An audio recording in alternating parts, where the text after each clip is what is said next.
Buongiorno, buongiorno. Questa mattina apriamo subitissimo, senza altra musica, con la sigla, perché farò parlare voi, farò parlare gli ospiti, perché ci toglie sempre il tempo è veramente prezioso. Io vi devo ringraziare veramente perché so che siete stati in tantissimi che avete seguito le repliche nella mia assenza di vacanza. Perciò, come dice il nostro direttore Luigi Bacciale, ci vedono tutti, ma proprio tutti, perciò io devo veramente ringraziarvi perché vuol dire che siete molto attenti a quella che è la trasmissione, la volete rivedere, perciò se c'è qualche critica, qualcosa che mi volete dire, che vi siete rivisti, che avete risentito, ditemelo pure, sapete che io la faccio per voi la trasmissione, per far sentire le vostre voci, le vostre critiche, anche un supporto molto importante che potete dare sia alla politica che al sociale, perciò io vi dico veramente grazie,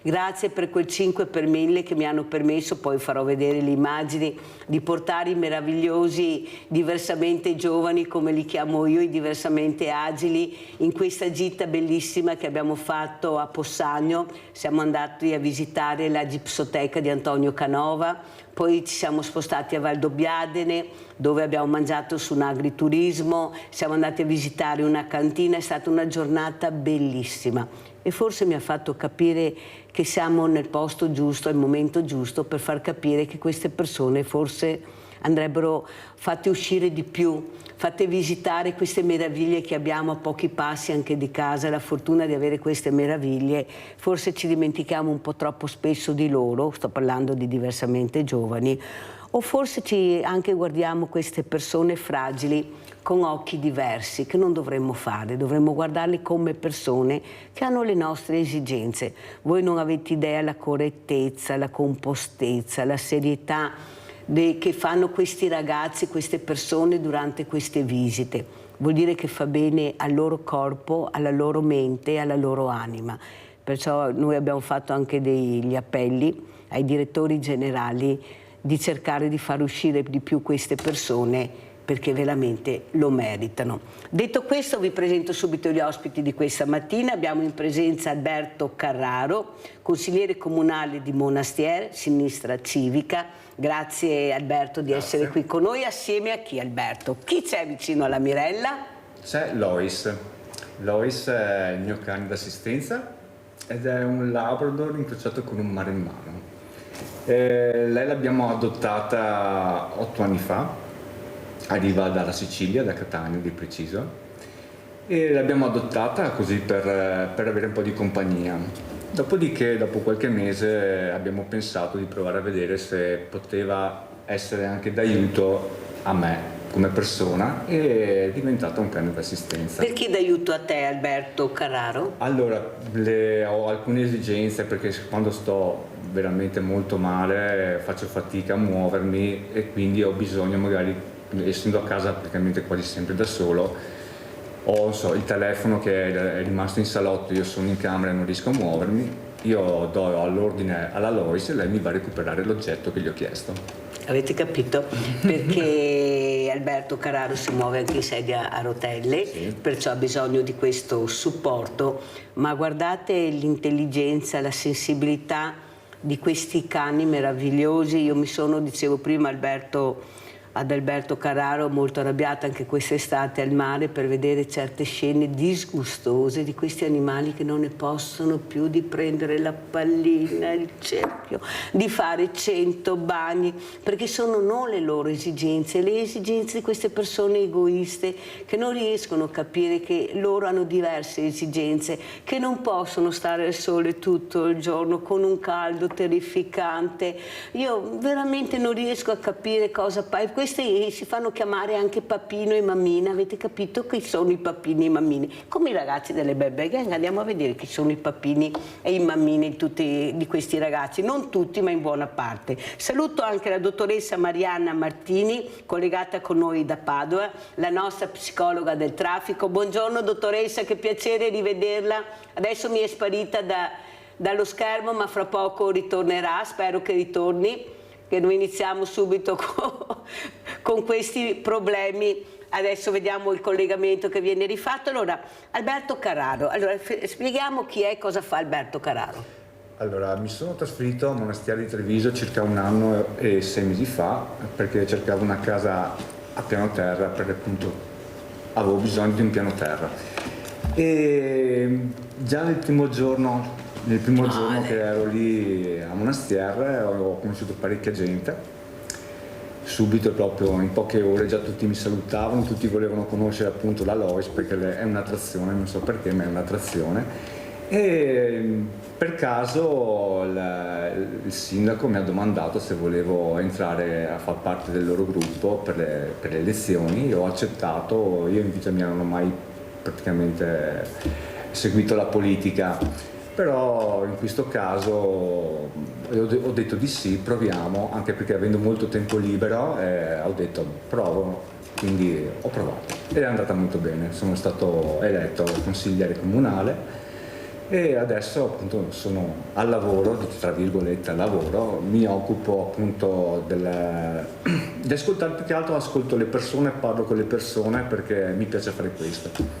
Senti Alberto, cosa vuol dire provare a capire cos'è la politica? Perché tu hai detto giustamente io non sapevo niente la prima volta, però anche uno stimolo a volte per capire anche cos'è la politica, cosa si può fare per migliorare il territorio, perché questo è lo scopo poi degli assessori, dei consiglieri, che poi se vorranno faranno strada politicamente, però lo scopo dovrebbe essere quello, migliorare il territorio, dare un proprio supporto per migliorare. Esatto, il mio scopo personale è quello di ascoltare le persone.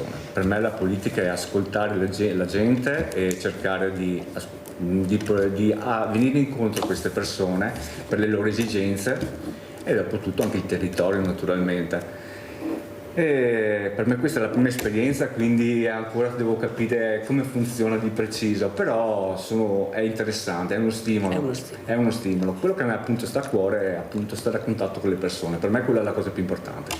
Anche perché si impara molto dalle persone, che forse hanno le idee più chiare anche di qualche politico attempato. Allora vediamo chi c'è in linea, indovinate chi abbiamo come primo. Guardate che non siamo in replica questa mattina, sono io in carne ed ossa, il nostro Rinaldo da Venezia. Ciao Rinaldo, che piacere sentirti. Anche per me Mirella. Allora Mirella, ti ho scritto due frasi. Cara Mirella, ti sei tornata e per gli altri di Rete Veneta c'è una bella giornata. Ti avremo aspettato, adesso ti sei qua, incominciamo come prima e che vada tutto bene. Brava Mirella, ti vedo bella riposata, partì più giovane, il panizio da mese che è dei giorni. Ti ha fatto nuova, ti sei nuova. Brava Mirella. Ma che non ho fatto niente, che perché mi pensa che a Mirella si rifà, Mirella è tutta naturale, come che vedete. Grazie Rinaldo. Ascolta Rinaldo, com'è la situazione a Venezia con la mostra del cinema? Ieri è stata la regata, racconta Rinaldo. Voglio dire una roba solo, Mirella, voglio dire ai veneziani, voglio dire che è una roba solo. Sesto anno che abbiamo visto la regata. Mirella? Sì, ti sento benissimo. Sesto anno che abbiamo visto la regata. Devo da ringraziare Zaia, il nostro presidente Zaia, perché è a TV italiana, va bene, è a Rai nostra, non voleva neanche a farla. Pensa che idea chi ne calcola gli altri veneti. A Roma non ne calcola assolutamente. Veltroni voleva rubarne la mostra del cinema. E che ha fatto la festa al cinema, che è giunto più, stai via, è vergognoso. Cari veneti, desmiciemo che siamo il Veneto, siamo la Serenissima, siamo stati i più grandi di tutti, compassiamo gli altri a cavarsi il cappello. E adesso comincio a dare il benvenuto ai tuoi ospiti, mi fa piacere che sia qua, ho visto due persone intenzionali a fare del bene su quello che fa. E giustamente, come al nostro solito, andiamo avanti. Faccio tanti auguri a questi ragazzi che sono qua, giovani, che si mettono in mezzo ai problemi nostri per aiutarli. Quello che ti fa insegnare i giovani di fare quello che non fa la politica. Mirella, bentornata e buongiorno ai tuoi ospiti. Ciao. Grazie caro Rinaldo, grazie veramente, fanno sempre piacere queste telefonate. Allora si è ricollegata la dottoressa Marianna Martini, psicologa del traffico, collegata da Padova, perché vogliamo parlare con lei di questi incidenti che non finiscono mai. Abbiamo visto delle situazioni veramente incredibili, gente che guida ubriaca, drogata, senza patente perché è stata ritirata, che corre a velocità estreme, qualcuno se le prese con gli autovelox, hanno denunciato i sindaci. Allora com'è la situazione, dottoressa Martini, dopo tutto quello che abbiamo visto, che abbiamo parlato, che abbiamo cercato di spiegare che la macchina è una bomba a orologeria, se guidi male può succedere di tutto e di più, non solo a te ma anche agli altri che non c'entrano niente, che corrono tranquillamente per la propria strada, sono morti bambini, pensate, bambini piccolissimi che non c'entravano niente, solo per la superficialità con la quale si guida. Prego dottoressa Martini e grazie. Buongiorno Mirella, grazie per questo invito. E allora, il tema è sempre molto complesso, nel senso che purtroppo, torno a ripetere, manca una cultura della sicurezza stradale, quindi ognuno lavora un po' per il suo orticello e senza guardare al complessivo. Proprio da ieri, anzi, è in vigore la nuova legge per i sistemi di ritenuta e i seggiolini per i bambini, quindi ci sono delle nuove norme. Perché tanti non lo sanno, spieghiamo cosa prevede la nuova legge, i nuovi decreti legge. La nuova legge è complessa, nel senso che ci sono vari aspetti. Sostanzialmente è cambiata la classificazione dei seggiolini, per cui non si va più a peso ma a mesi, e c'è questo contratto fino ai 15 mesi, per cui i bambini devono stare per sicurezza in senso contrario di marcia fino ai 15 mesi d'età, e non possono più essere venduti i seggiolini con l'omologazione precedente, per cui anche qui non possono essere venduti, ma se qualcuno li ha in casa li può utilizzare per tutta la durata della vita di un seggiolino, per cui diventa poi nuovamente difficile e complesso fare un controllo, perché come facciamo? Chiediamo lo scontrino d'acquisto? Quindi torniamo al discorso che ci sono tante iniziative lodevoli ma non collegate tra di loro, che portano a una difficoltà nel rendere anche controllabile la sicurezza stradale. Dottoressa Martini, io cercherò anche di inventare Andrea Dan per Manuela, questo papà che sta combattendo tutti i giorni per cercare di portare la sicurezza nelle strade, il quale si sta battendo perché in Europa, e non solo in Europa ma anche nel Consiglio Comunale di Treviso verrà discusso l'obbligatorietà dell'airbag nelle moto. Molti incidenti, e lui dice che l'airbag sarebbe, se fosse obbligatorio nelle motociclette, forse ci sarebbero meno morti. Cosa ne pensa di questa battaglia che sta conducendo questo uomo dopo aver perso questa adorata figlia, per cercare proprio di portare sicurezza anche nelle strade agli altri? Prego dottoressa.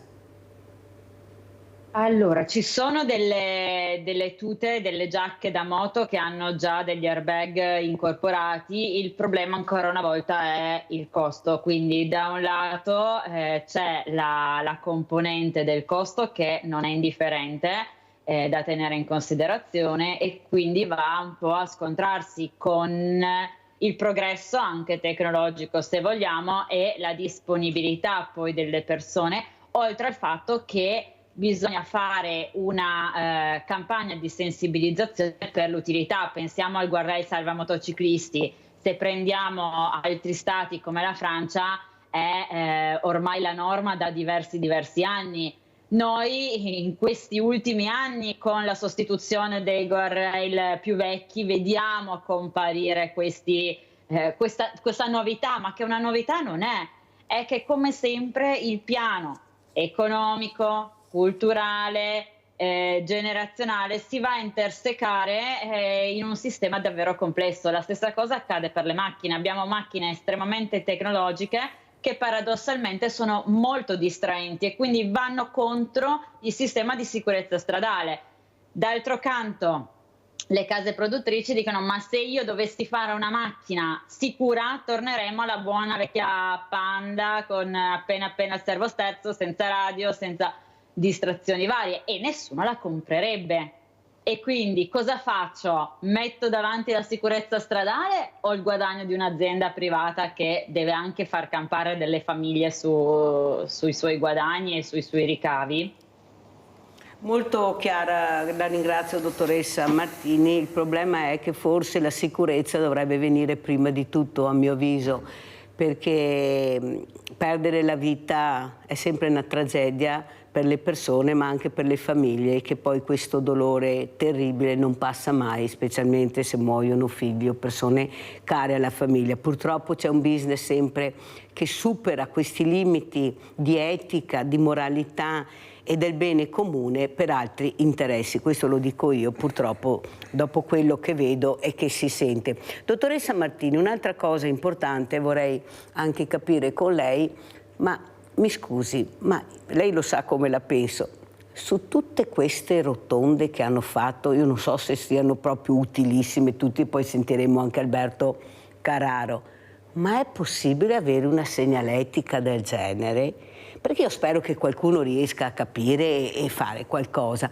Cioè, ma vi rendete conto che quando arriviamo alle rotonde non sappiamo più che pesci pigliare perché ci sono 150 scritte e ti fanno una confusione? E poi, dottoressa, un'altra cosa, viviamo in Val Padana con una nebbia terribile. Ma chi è che vede quelle scritte? Non sono neppure illuminate quando arrivi in una rotonda, fra poco arriverà l'autunno, l'inverno, le nebbie. Cioè, ma c'è un po' di buon senso? Oppure si fa tanto per fare, tanto chi è che paga? Il solito pantalone che siamo noi, perciò più cartelli mettono, più soldi vanno in tasca di qualcuno. Ecco, cosa ne pensa dottoressa Martini di tutti questi cartelli? Treviso scritto in 5 posti, 5 km, 10 km, 3, e qua le prendo? Cioè, ma si può continuare così nel silenzio? Perché tanto noi siamo così, mi novò, combatta, subisco e sto zitta. Prego dottoressa, poi sentiamo anche Alberto Carraro.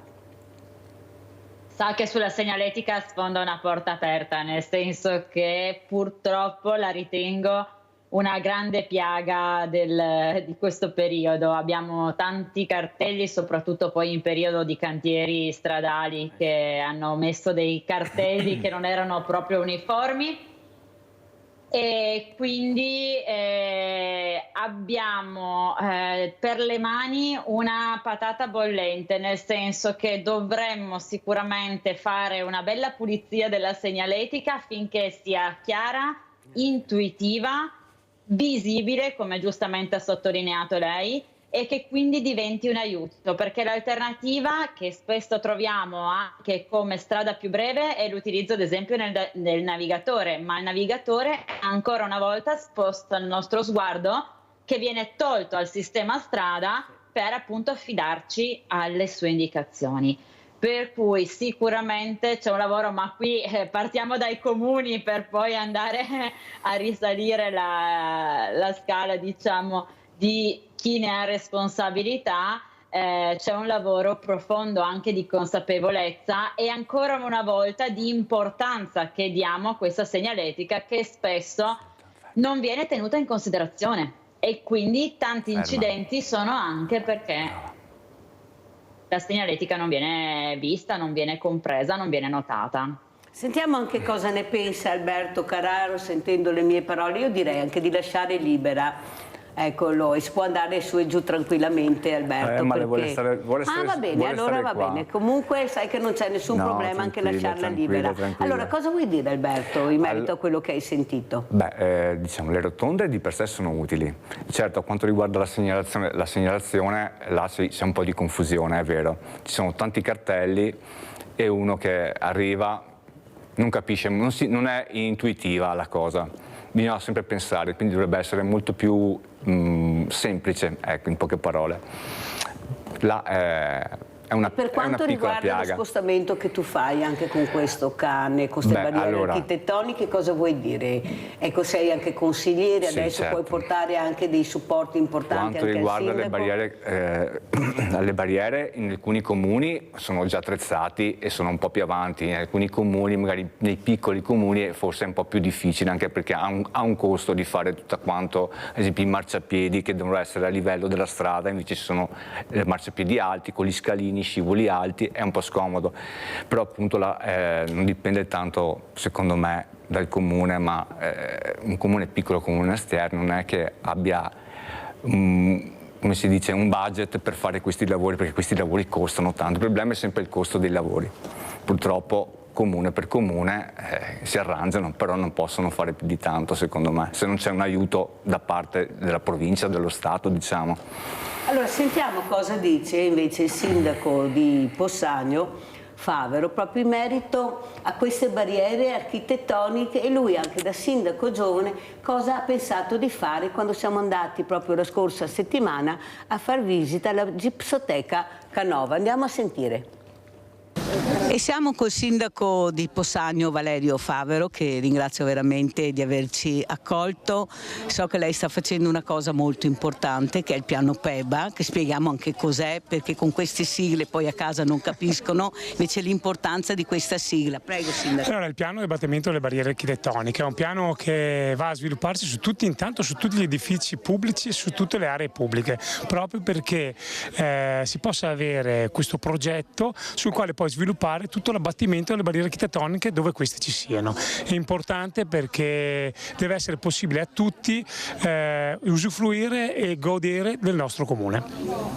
Sindaco, lei ci spiegava prima in questa meraviglia che abbiamo di Gipsoteca, però qui davanti a noi c'erano delle barriere architettoniche importanti che lei ha fatto togliere, e gli è venuto anche da fare una riflessione. Ma perché hanno fatto queste cose, questi rialzi? Prego, sindaco. Allora sì, effettivamente per andare verso il parco c'erano dei gradoni che abbiamo eliminato proprio perché secondo noi è corretto e doveroso che tutti possano usufruire di tutti gli spazi. Evidentemente qualche volta non si riesce, non si può, però dobbiamo fare in modo che tutti gli spazi o il maggior numero di spazi possibile siano accessibili a tutti.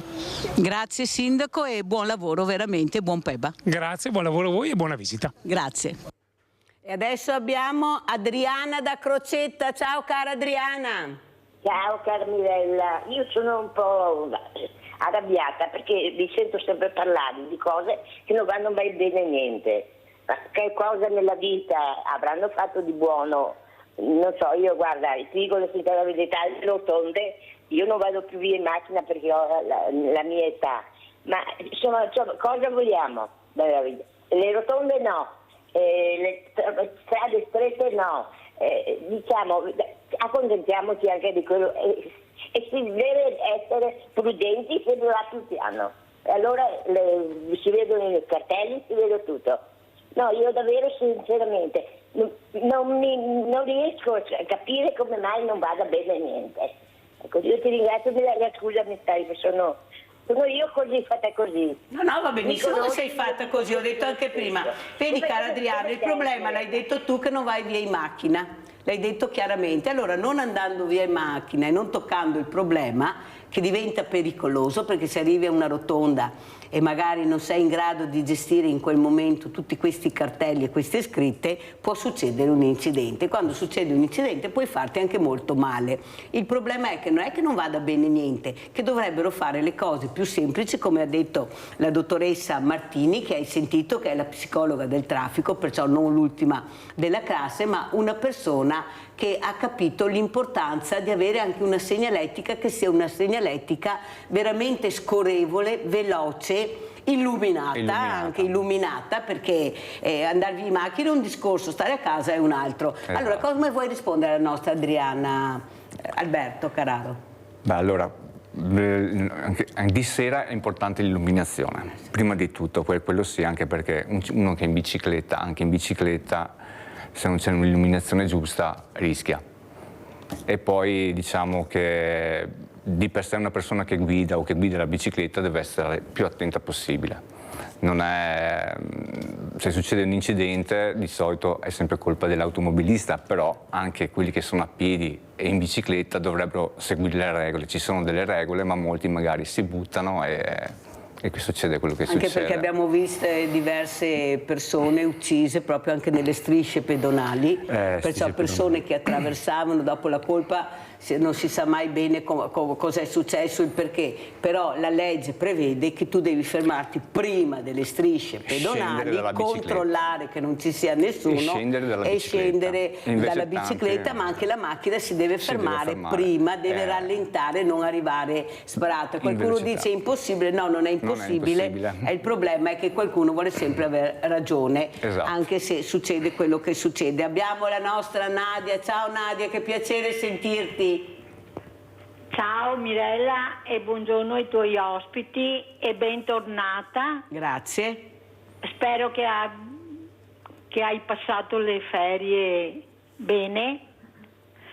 Sei ritornata pimpante. E comunque tutti questi incidenti che succedono è una cosa. Anche ieri uno in moto, la moglie grave in ospedale, uno in bicicletta sul put, non ha visto la macchina, si è infilato sull'1.8 di dietro, ma non sono attenti. Non siamo attenti che abbiamo una bomba in mano quando siamo anche in bicicletta. Anche in bicicletta. E bisogna stare attenti e guardare il codice della strada, perché tanti i segnali non li guardano. Freccia a destra, freccia a sinistra non esiste. Non esiste.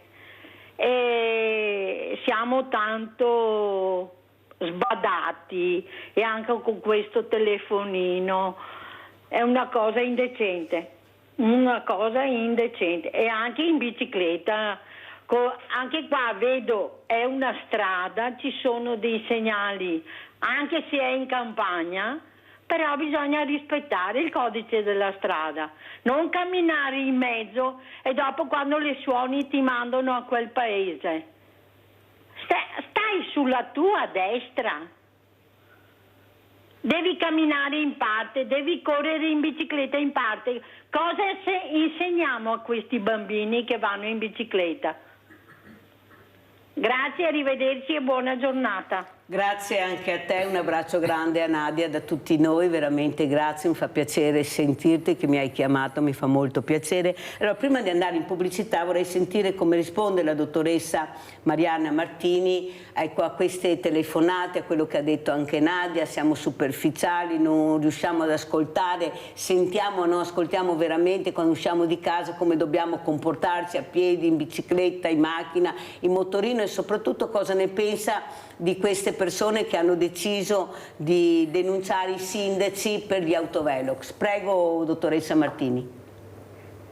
Mi è piaciuta molto la correzione della signora Nadia, che ha detto sono distratti e poi siamo. Quindi ecco, questo direi che è il primo passo, perché è un problema di tutti, cioè proprio che sia la macchina, che sia la bicicletta o che sia l'utente a piedi, tutti facciamo parte del sistema strada e tutti abbiamo quindi una responsabilità della sicurezza generale.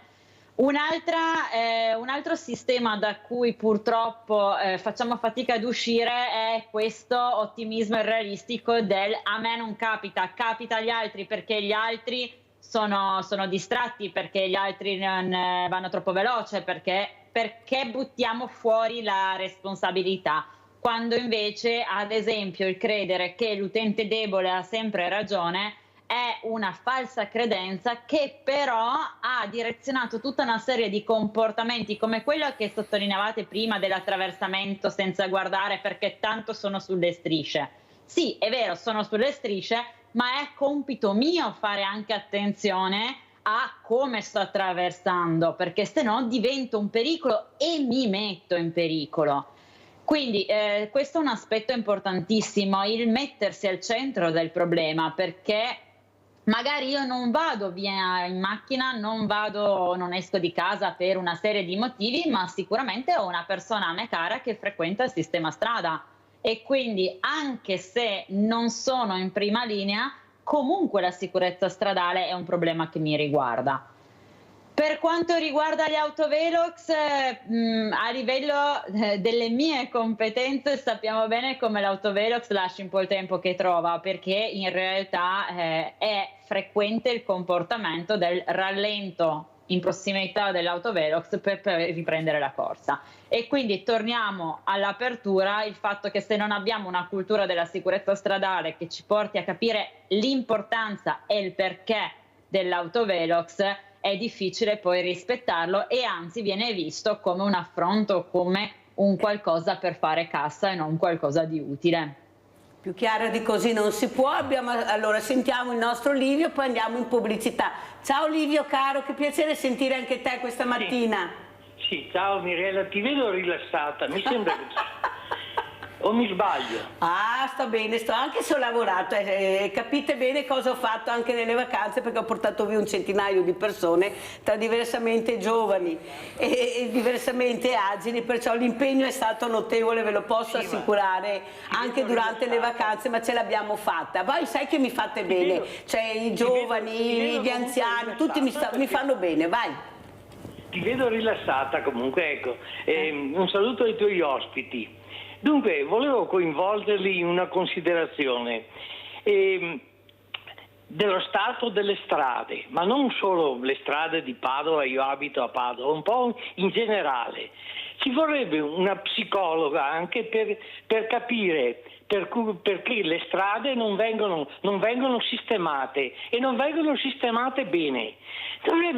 Questa è una priorità importante, molto importante, anche per quello che riguarda la sicurezza stessa degli automobilisti, dei ciclisti, eccetera.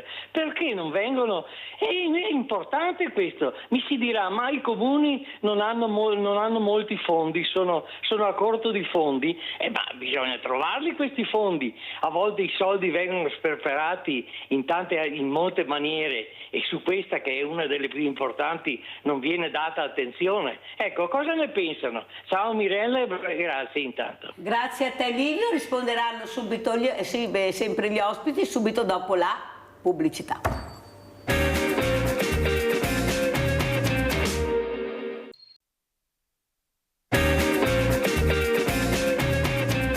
Stiamo parlando di sicurezza stradale, stiamo parlando di barriere architettoniche con Alberto Carraro, consigliere comunale a Monastere, Sinistra Civica, che si sta muovendo anche con dei percorsi anche molto difficili, essendo anche in sedia a rotelle, avendo bisogno anche di questo cane meraviglioso. Non è andato via, qua davanti a noi si sta riposando, siamo al fresco, lui sta benissimo, ma soprattutto dopo quello che abbiamo sentito dalla dottoressa Martini, ecco, la confusione regna sovrana. Anche per quanto riguarda questi fondi che sono arrivati ai comuni, pochi hanno spiegato quanti fondi sono arrivati, cosa hanno fatto con questi fondi, cosa è la priorità per questo comune, per i loro cittadini. Forse non pensi, Alberto, che dovrebbe essere spiegato di più ai cittadini il problema, come risolverlo, cosa vorrebbero i cittadini, quali sono le problematiche che li affliggono di più, e investire su quello che ti dice il cittadino? Ma mi sembra che questo cittadino sia ascoltato poco e venga spiegato molto poco a lui di quello che succede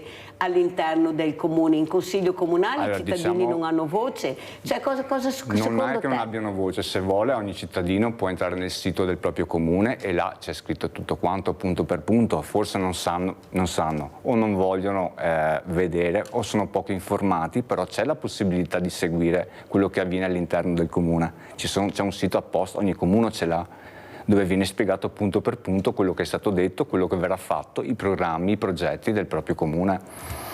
Ma tu pensi che i diversamente giovani siano tutti in grado, visto che abbiamo una popolazione che sta invecchiando, di collegarsi con questo sito, di andare a vedere? Fanno fatica anche certi giovani e meno giovani a fare questo. Certo. Cioè non è il caso quando sono delle cose importanti che proprio devi investire nel tuo comune, prima devi spiegare e capire le esigenze dei tuoi paesani, dei tuoi cittadini? Diciamo appunto che la tecnologia magari per i diversamente giovani è un po' più complicato, perché è complicato anche per me a fare alcune cose tramite internet e questi siti, però appunto forse bisognerebbe aiutare di più queste persone, stare più vicino a loro, spiegare in modo più semplice e meno complicato le cose, insomma. Anche perché sono soldi poi dei cittadini italiani, sono soldi nostri. Cioè sono soldi nostri. Abbiamo un'altra telefonata, vediamo chi è in linea. Ciao, Lina? Mirella? Sì? Ciao. Chi sei? Sono Lina da Valdagno. Cara Lina, ciao, che piacere sentirti. Anche Valdagno ci chiama. Ciao cara Lina, come stai? Ciao, dai, andiamo avanti.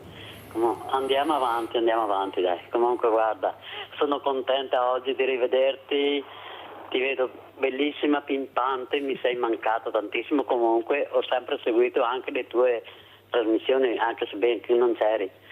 Comunque Mirella, ti ringrazio tanto e ti auguro una buona giornata a te e ai tuoi ospiti e non so cosa dire. Guarda, sono emozionata perché vederti così veramente di persona mi fai tanta e tanta compagnia, perché la solitudine per me sai cos'è. Poi ho avuto parecchi danni, dai. Comunque pazienza, siamo ancora qua, sono forte.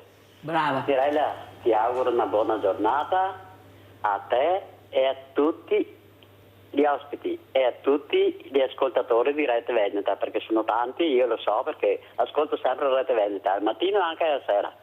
Cara Lina. Mirella, buona giornata, ciao carissima. Grazie cara Lina, mi fa molto piacere, guardate, veramente sono telefonate che mi confortano, perché vuol dire che abbiamo seminato tutti assieme bene.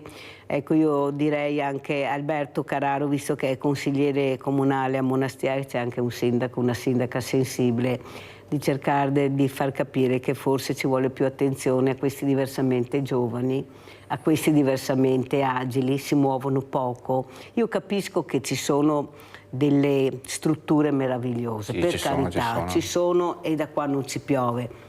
Ma queste persone hanno bisogno di staccare la spina, di incontrare altre persone. Più compagnia. Più compagnia, ma di uscire, di vedere quella che è la realtà anche del nostro. Abbiamo dei posti bellissimi. Una volta c'erano le colonie, benedette colonie, che adesso io ho visto, vi ricordate che abbiamo fatto vedere i filmati anche di questi diversamente giovani che li hanno portati al mare, cosa hanno detto? Ma quanto bello è, noi vorremmo sempre avere questa possibilità. Li ho portati, guardate cosa abbiamo visto, il nostro bravo regista Italo Morao, guardate cosa abbiamo a 2 passi da casa, il Tempio del Canova, la Gipsoteca, queste colline dell'UNESCO, patrimonio dell'UNESCO, guardate che meraviglia abbiamo. Allora, dottoressa Martini, ha sentito anche quello che ha detto il sindaco di Possagno, che stiamo vedendo, Valerio Favero, per quanto riguarda il piano PEBA, l'importanza delle barriere architettoniche, di dare accessibilità. Guardate che noi siamo arrivati davanti alla Gipsoteca con queste persone meravigliose senza nessun problema. Cioè, dobbiamo capire che se uno vuole, c'è la volontà e la possibilità di farcela, però uno ci deve credere su come deve impiegare questi denari, questi progetti che riguardano la società civile. Tutti, io non escludo nessuno, perché tutti hanno diritto a vivere questo meraviglioso paese. Prego, dottoressa. Io riprenderei proprio una parola che ha detto lei prima, priorità, nel senso che per quanto ci siano inevitabilmente delle linee guida, perché se no sarebbe complesso, però le priorità le portiamo noi, in base alla nostra storia, in base alla nostra esperienza, al nostro bagaglio culturale, ed è una visione a 360 gradi, diventa complesso, diventa impegnativo, quindi la priorità credo che sia veramente la chiave. E scusatemi, ma la connessione di oggi non è il massimo.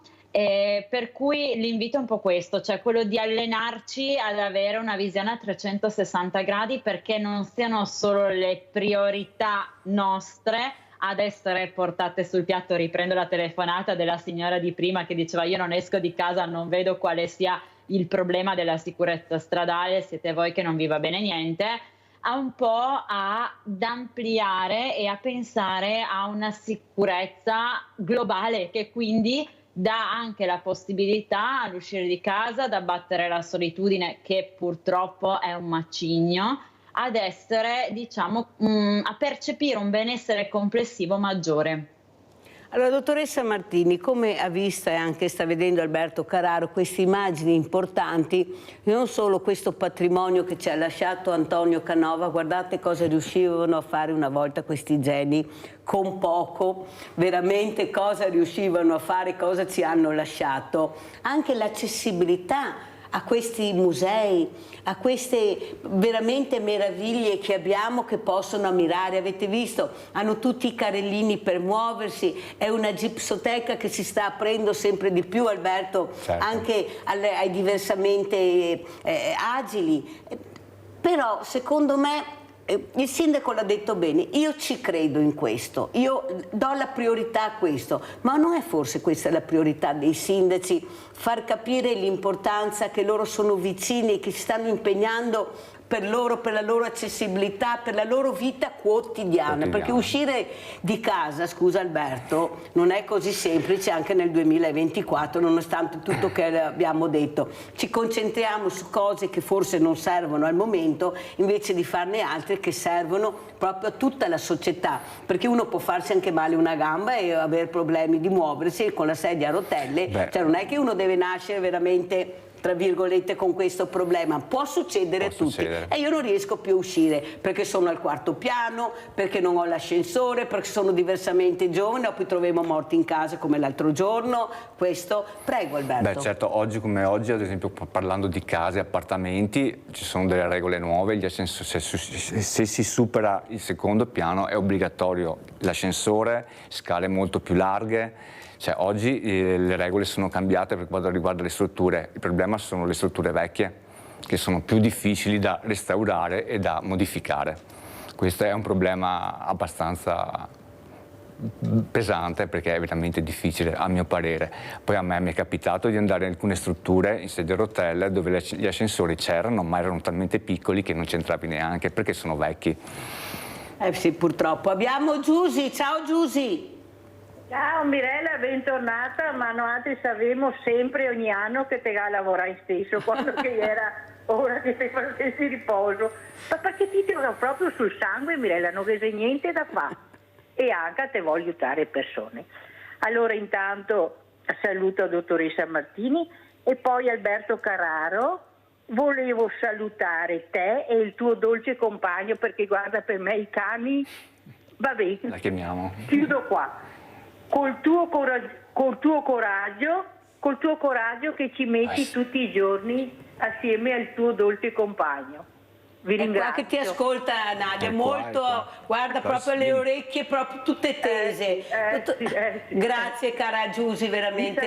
Vi saluto. Grazie cara Giusy, sì, io faccio queste cose ma grazie al vostro 5 per 1000 che io non lo metto in banca per prendere gli interessi, guardate dove li ho portati, andiamo a vedere il servizio in questo agriturismo, gli ho fatto lo spiedo, guardate i gnocchi con ragù, hanno mangiato, erano buonissimi, erano soddisfattissimi, erano felici, rilassati. Andiamo a vedere il servizio, vediamo se c'è.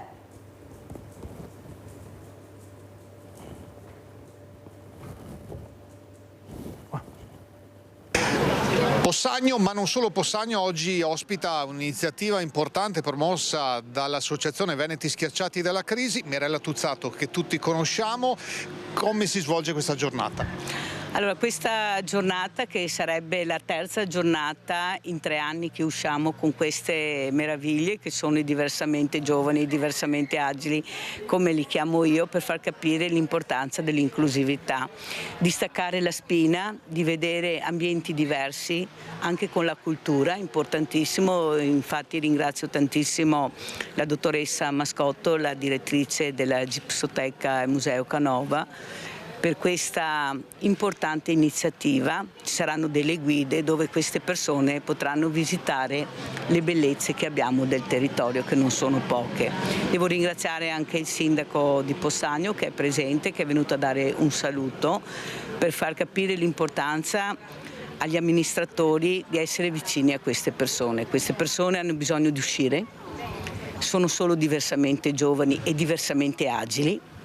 Non si può chiamare continuamente disabilità, questa parola orribile, e soprattutto cercare di far capire alla società che devono guardarli con occhi diversi, perché tutti diventeremo diversamente giovani, avremo dei problemi, però ciò non toglie che possiamo uscire, possiamo vedere, perché gli occhi non invecchiano mai e chi è in condizioni di uscire, deve poter usufruire di queste meraviglie. Dopodiché ci sposteremo a Valdobbiadene, dove ci accoglierà anche il sindaco di Valdobbiadene per il pranzo, andremo su un agriturismo e poi visiteremo una cantina museo, proprio per fare un tour diverso, un tour culturale e gastronomico, anche a loro, perché no? È molto difficile portarli fuori. Qui faccio un appello ai direttori generali delle ULSS, che forse devono spingere un po' di più. So che ci sono dei costi, i costi li assumiamo noi, siamo noi che paghiamo questa gite, sono i veneti schiacciati dalla crisi, non a caso io chiedo il 5 per 1000 perché mi serve per fare queste cose. Qualcuno dirà: ma perché le fai? Per loro. Sono tanti paletti, ma sapete bene che a me piace superarli, però l'importanza è averli qua oggi. Siamo riusciti, è il terzo anno che li portiamo in gita e devo ringraziare questa grande famiglia di Rete Veneta, che grazie a questo contributo importante riesco a fare queste gite. Non le facciamo di sicuro per la nostra visibilità, per far capire che sono persone e devono essere trattate da persone come tutti gli altri. Sindaco, oggi visite importanti e numerose. Sì, davvero, siamo orgogliosi di ospitare qui tutta questa bella comitiva che ci porta sicuramente a pensare a quelli che sono i valori della vita e quindi quelle che sono le necessità che dobbiamo anche noi, alle quali anche noi dobbiamo adeguarci, e quindi a quella dell'inclusività. Un percorso che stiamo facendo anche come museo, quello del Museo Senza Barriere. Non siamo ancora arrivati all'ottimale, ma ci stiamo lavorando perché è giusto che tutti possano godere delle bellezze come quelle di Antonio Canova. Deborah Gemini, educatrice dell'ISRA di Treviso, perché aderire a questa proposta? Perché è una bellissima proposta per visitare luoghi culturali, per stare in compagnia, uscire. Siamo qui con 25 residenti ed è un'occasione di aggregazione e di anche ricevere degli stimoli culturali e di stare insieme. È un modo per non restare chiusi, per queste persone anziane, per non restare chiuse dentro, no? Beh, gli stimoli sono sempre importanti, aprirsi al territorio, alla comunità, al fatto di ricevere tutti quelli che sono le occasioni, ecco, che il nostro bellissimo territorio offre. È sicuramente un'occasione per aprirsi, e aprirsi, stare con gli altri è sempre benefico. E dalla casa di Antonio Canova, luogo di altissima cultura e oggi di tanta compagnia, è tutto e noi vi salutiamo. Ciao Rete Veneta!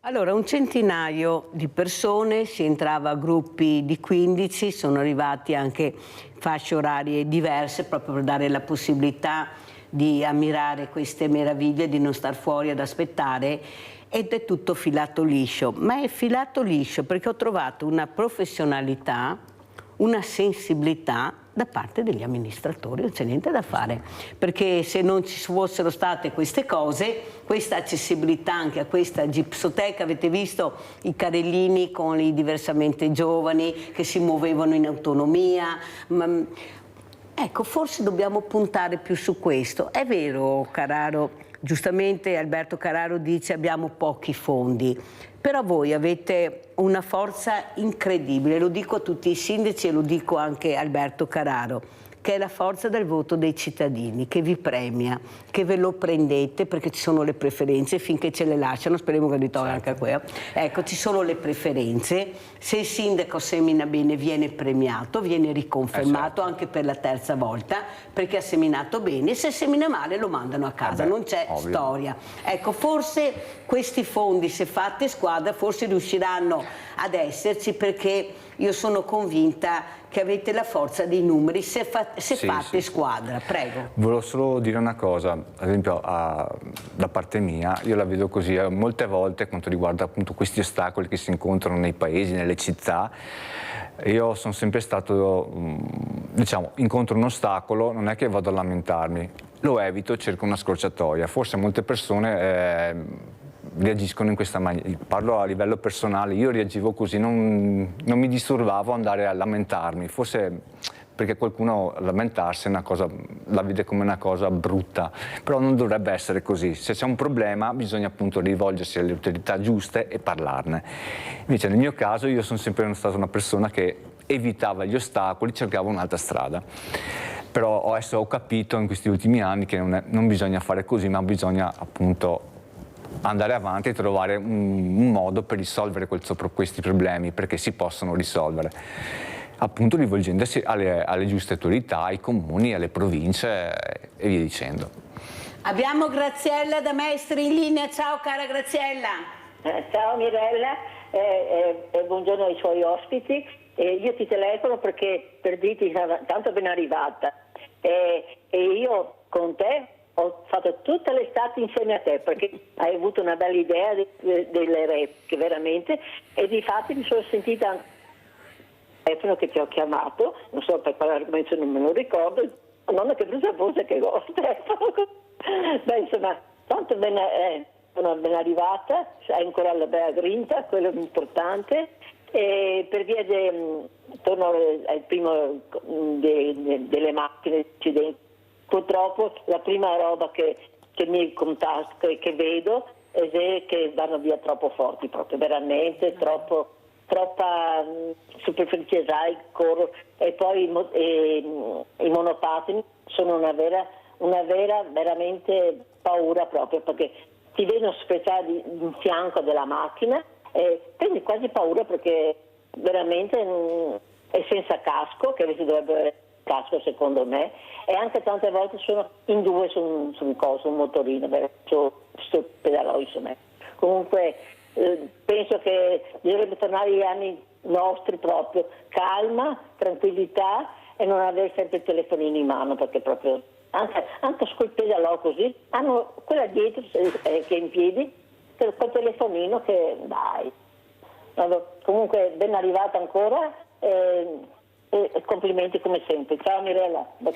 Ciao cara Graziella, grazie alla dottoressa Martini. Come abbiamo sentito dalle telefonate, la gente si accorge che purtroppo è difficile uscire ed essere in sicurezza, proprio perché si impiegano pochi fondi, non ci sono. Adesso vediamo molte strade veramente con grossi problemi perché le stanno rimettendo in ordine, però non è così proprio semplice anche con questi cantieri. Ecco, questi cantieri che dovrebbero essere anche rivisti e essere più in sicurezza per loro e per noi, perché delle volte noi ci troviamo con queste barriere all'improvviso, non segnalate, cartelli o barriere messi in mezzo alla strada, tu arrivi all'improvviso. C'è un po' di superficialità anche in questo, ma questa è sicurezza stradale, perché quando viene buio è un problema. Prego dottoressa.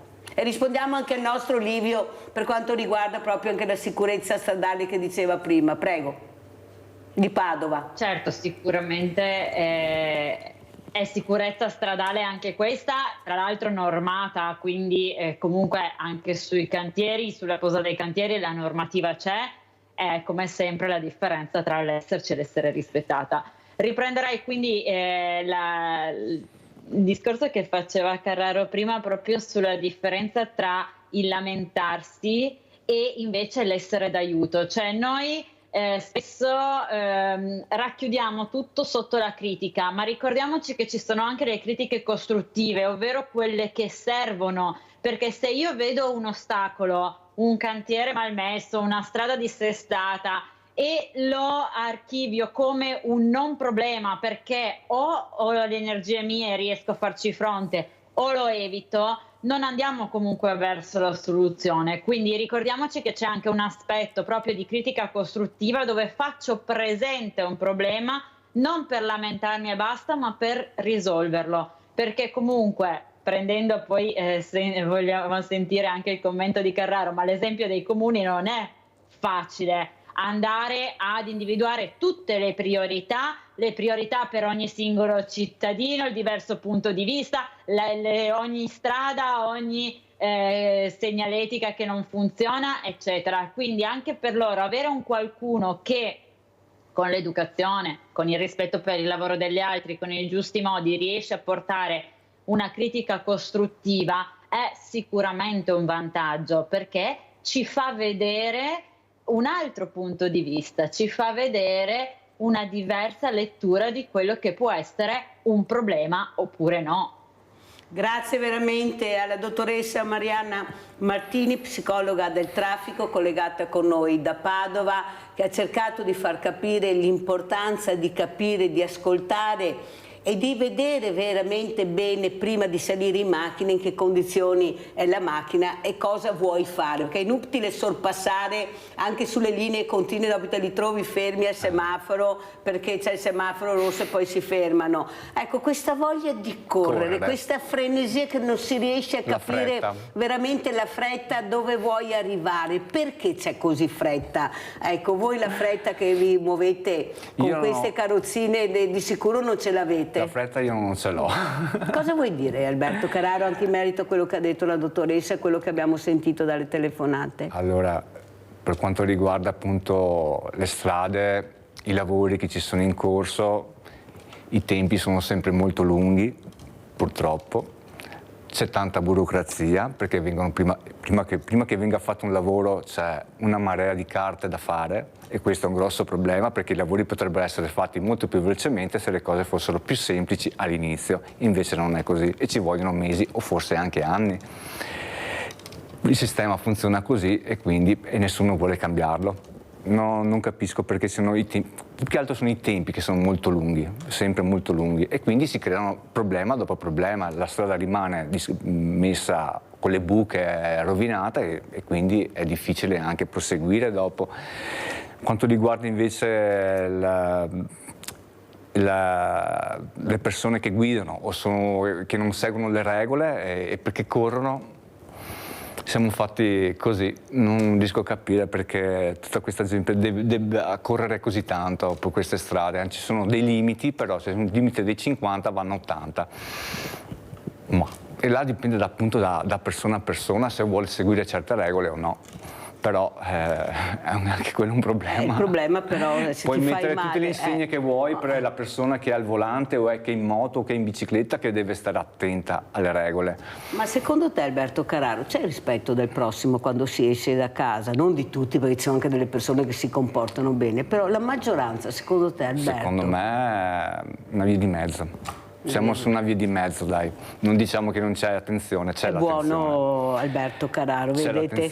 Cerca di far capire che c'è anche un'altra realtà che si occupa invece di queste persone. Sì, certo. E lui non a caso, secondo me, è entrato in consiglio comunale proprio per cercare di portare il suo supporto anche quelle che possono essere problematiche, prima anche di diversamente giovani, non solo di diversamente agili, che come vedete hanno bisogno di muoversi con determinati attrezzi. Per fortuna che la tecnologia ha fatto questo, però devono essere in sicurezza e questo assolutamente devono capirlo i sindaci e forse fare più squadra. Abbiamo tanti campanili, o mi sbaglio, Alberto Carraro, qui nel nostro territorio, ognuno tende ad avere il campanile più alto e guai chi lo tocca. Sì, sì. Ho visto bene, vero? No, Sì, tanto per far capire che non è cambiato molto da quando sono andata in vacanza, queste sono le parole.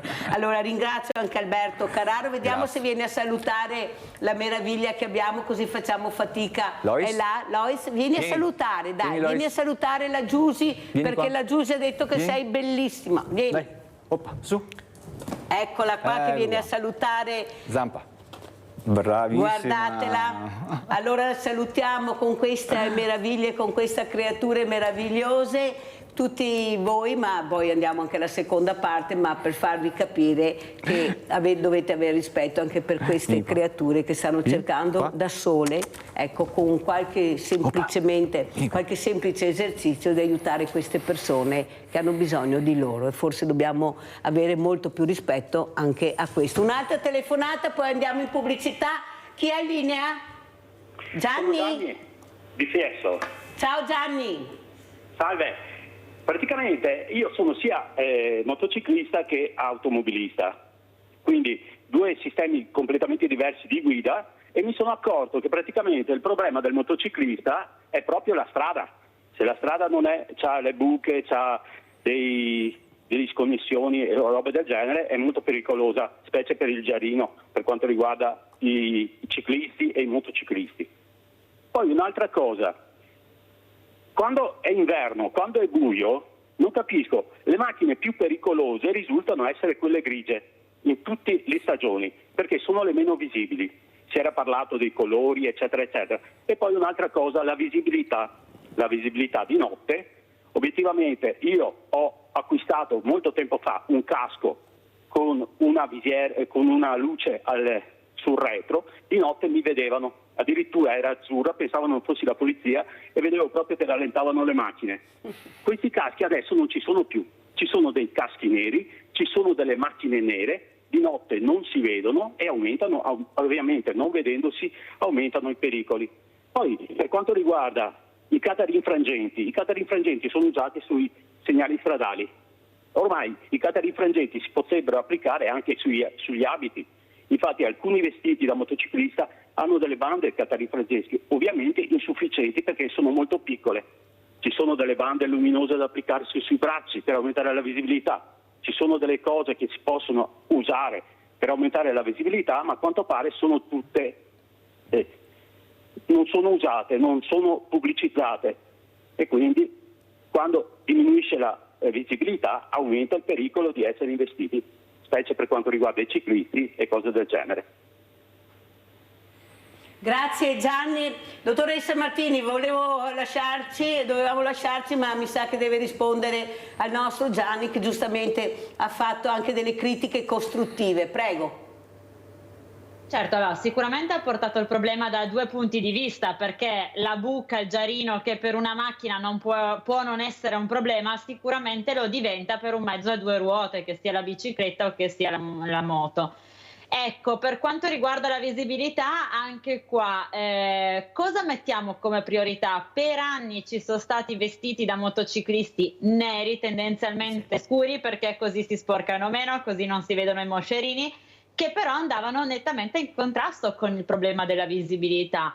Qualcosa si sta muovendo però sempre anche nell'ottica, ancora una volta, del consumismo, perché è difficile che un motociclista vada a comprare, e parlo per esperienza, vada a comprare una tuta bianca, perché diventa poi un problema mantenerla.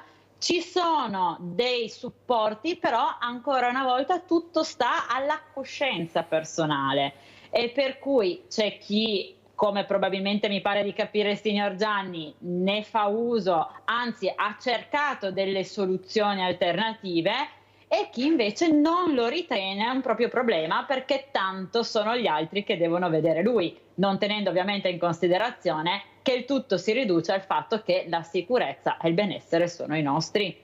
Grazie alla dottoressa Marianna Martini, psicologa del traffico, di aver dato anche delle linee guida molto importanti si tratta di avere del buon senso e rispetto delle persone. Ecco, queste sono le prime cose che dovremmo fare tutti quando usciamo di casa. Grazie dottoressa Martini, grazie ad Alberto Carraro, consigliere comunale di Monastir, Sinistra Civica, che anche lui sta cercando di portare un supporto al suo comune per far capire anche l'importanza di uscire in sicurezza e di poter uscire. Grazie mille. pubblicità. Grazie.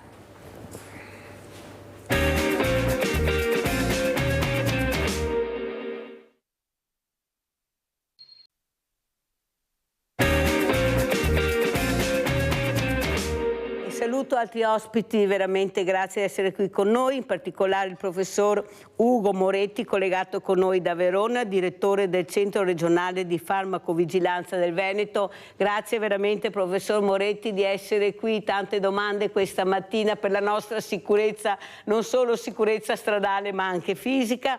Saluto anche da Venezia il professor Fabrizio Marella, docente di diritto internazionale all'Università di Venezia. Grazie anche a lei professor Marella, è sempre un piacere averla ospite anche lei col professor Moretti. E salutiamo anche Paola. Paola è vicino a Mirella, ci racconterà, visto che parleremo di diritti delle persone, diritti dell'ammalato, ma anche diritto al lavoro, con Paola. Chiameremo così un nome d'arte questa mattina per far capire che quando Mirella vi racconta che non è tutto veramente vero quello che si sente, si legge, che non hanno voglia di fare niente, non c'è voglia di lavorare, forse purtroppo c'è voglia di lavorare, ce n'è tanta, ma sono i soldi pagati che non sono giusti. Ne parleremo con Paola questa mattina e la difficoltà di trovare lavoro. Però direi di iniziare proprio dal professor Moretti. Professor Moretti, cosa ci racconta? Sta arrivando l'autunno,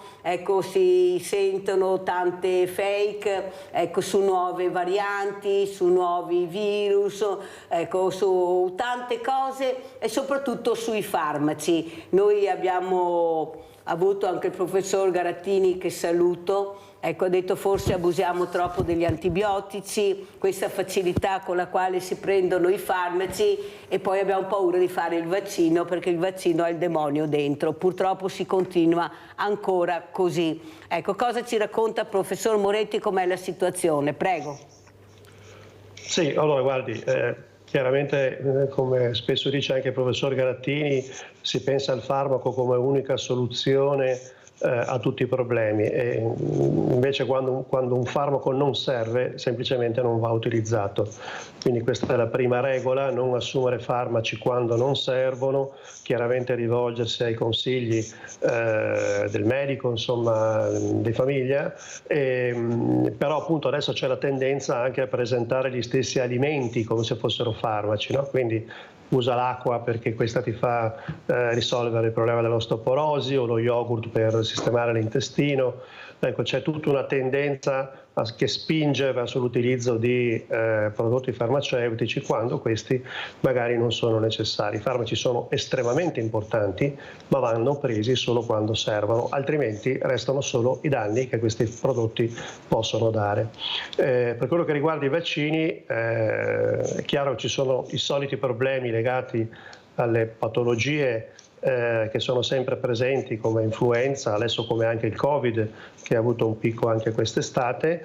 C'è una novità importante che riguarda i bambini, perché il Veneto è una delle prime regioni che affronta il problema della bronchiolite nei bambini piccolissimi, appena nati, proponendo probabilmente da ottobre un nuovo anticorpo monoclonale che di fatto funziona come un vaccino, perché la bronchiolite è causata da un virus, il virus respiratorio sinciziale, può essere molto pericolosa. Abbiamo circa 1000 ricoveri l'anno con esiti anche importanti, e verrà proposto gratuitamente a tutti i bambini che nascono appunto nella nostra regione, con dati che vengono da altri paesi che sono molto importanti, quindi una prevenzione molto importante. Quindi, come dire, i vaccini che sono estremamente utili proprio per prevenire le patologie, quindi estrema fiducia sul fatto che sono sperimentati, che sono valutati per quello che riguarda la loro efficacia e che servono appunto per prevenire patologie importanti. Sempre in ambito vaccinale ricordo che c'è stato un incremento in Italia di recente dei casi di pertosse, con alcuni casi di decesso in bambini molto piccoli. Ricordo che in queste situazioni la strategia per prevenire queste infezioni è che la mamma in gravidanza faccia la vaccinazione, perché quasi tutti i casi più gravi si riferiscono a bambini che ovviamente non sono ancora stati vaccinati e che hanno magari la mamma che a sua volta magari non ha fatto la vaccinazione. Quindi estrema fiducia anche nei vaccini, che sono appunto farmaci testati e provati come tutti gli altri. Grazie professor Moretti per queste spiegazioni importanti che ci sta dando. Ascoltate bene a casa, perché ricordate che lo dico sempre, ascoltare è fondamentale, ascoltare bene e capire bene. Parlano con una semplicità incredibile questi professori, perciò state attenti a queste persone, sono persone serie che vi dicono la verità. Allora, professor Marella, noi abbiamo parlato di vaccini, abbiamo sentito nella striscia di Gaza che stanno veramente facendo questi vaccini contro la poliomielite a questi bambini che hanno tutto il diritto di crescere sani, di vivere in salute, però quello che vorrei capire è questi diritti internazionali. Nella carta ci sono, ma vengono applicati questi diritti internazionali dove ci sono queste firme che sono firme importanti? Ecco, com'è la situazione dal suo punto di vista anche in Europa? Ecco, questa Europa che fa parte anche di questo complesso importante che è il diritto internazionale. Cosa vede? Perché si ricorda, professor Marelli, quando lei citava delle persone che sono andate in Europa a parlare di diritti internazionali, non faccio nomi perché non voglio suscitare critiche, per l'amor di Dio, ma vogliamo capire la competenza per parlare di temi così complicati ma così seri, che riguardano le popolazioni poi alla fine. Prego, dottor Marella, professor Marella. Sì, beh, innanzitutto grazie per l'invito. Temo che quando si parla di diritto internazionale ci sia sempre questo equivoco di fondo, per cui si pensa che quello che non si riesce a risolvere a livello nazionale lo fa il diritto internazionale, magicamente arriva dall'alto e risolve tutto. Ma come abbiamo anche detto più volte, il diritto internazionale è un insieme di regole che viene creato dagli Stati. Quindi poi quando si parla di Gaza è complicato, perché poi c'è lo Stato palestinese e uno Stato israeliano che dovevano essere creati ma non sono mai, che non è mai stato creato lo Stato palestinese, quindi si entra in una complessità ulteriore. Ma quando si dice che uno Stato si è impegnato a livello internazionale, ecco, è un equivoco quello di pensare che, non lo so, arriva l'ONU e risolve le cose a livello terra, e invece purtroppo vuol dire che uno Stato ha assunto un impegno e lo deve mantenere a livello locale. Quindi è un po' questo il problema. Ora, la questione Gaza-Israele è una questione molto lunga che potrebbe tenerci per ore, però è chiaro che bisogna capire se quando si parla di Gaza si intendano dei territori occupati oppure quei territori che sono sotto l'autorità palestinese. Penso che ci si riferisca ai territori occupati. Ecco, qui chiaramente in questi mesi si stanno attivando delle operazioni militari che molto spesso sono state denunciate per essere al di fuori del diritto internazionale. Il diritto internazionale che diciamo Israele si è impegnato a rispettare. Quindi è un po' questa l'equazione che bisogna seguire se si vuole appunto intendere fino a che punto poi il diritto internazionale può risolvere le questioni a livello locale, a livello micro. È un diritto che opera a livello macro, che grosso modo viene rispettato quasi sempre, ma che poi non bisogna attendersi che risolva qualunque questione. È come, facendo un parallelo, qui parlo sotto il controllo del professore, è come se l'Organizzazione Mondiale della Sanità dovesse risolvere tutte le epidemie che ci sono in giro per il mondo, e non è così. L'Organizzazione Mondiale della Sanità è un ente internazionale creato dagli Stati, che opera per gli Stati, e quello che può fare certamente è quello di dare degli allarmi a livello globale, perché ha le informazioni che arrivano presso di sé, Però poi sono gli stati che devono operare, non è che arriva lei, no, il settimo cavalleggeri e risolve le questioni sul terreno. Quindi bisogna stare un po' attenti, perché il diritto internazionale è fondamentale, ma non è come dire, la manna che arriva dal cielo e risolve le cose al posto dello Stato. No, si serve degli stati per operare a livello micro, a livello locale. Grazie anche a lei, professor Marella, per cercare di far capire, ecco, questo diritto internazionale un po' complicato, dobbiamo dirlo, ma perché non ce lo spiega mai nessuno? Se invece, come fa il professor Marella, un po' alla volta ci spiega cosa vuol dire, che non è tutto diritto, bisogna vedere cos'è il diritto internazionale, quello che è stato firmato e quello che viene poi applicato anche con tanta fatica, è una cosa molto diversa. Dal dire e il fare, come sempre c'è di mezzo il mare anche nel diritto internazionale. Però, professor Moretti, ecco, quello che ha detto il professor Marella riguarda la salute è globale, perché se queste persone si ammalano, però c'è questo spostamento ormai in poche ore di aereo, noi viviamo dappertutto, possiamo andare a visitare i luoghi più sperduti, se non sei vaccinato diventa un problema. Questi vaccini che sono fondamentali, ma siamo sicuri che sono spiegati così bene,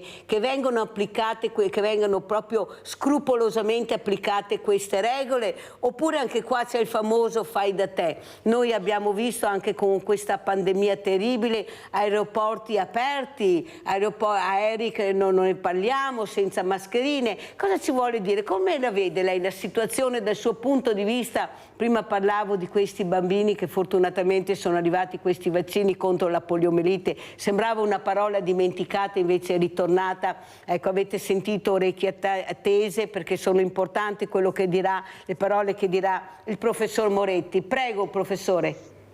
Sì, guardi, allora ci sono due tipi di problemi. Il primo è ovviamente la disponibilità economica di paesi emergenti o del terzo mondo che spesso non hanno le risorse per poter affrontare, anche da un punto di vista dell'organizzazione sanitaria, no? Per cui patologie che magari sono più banali da noi diventano importanti o creano grossi problemi per la mancanza di antibiotici o di vaccini in alcuni paesi. Quindi c'è un problema di distribuzione di farmaci, di risorse.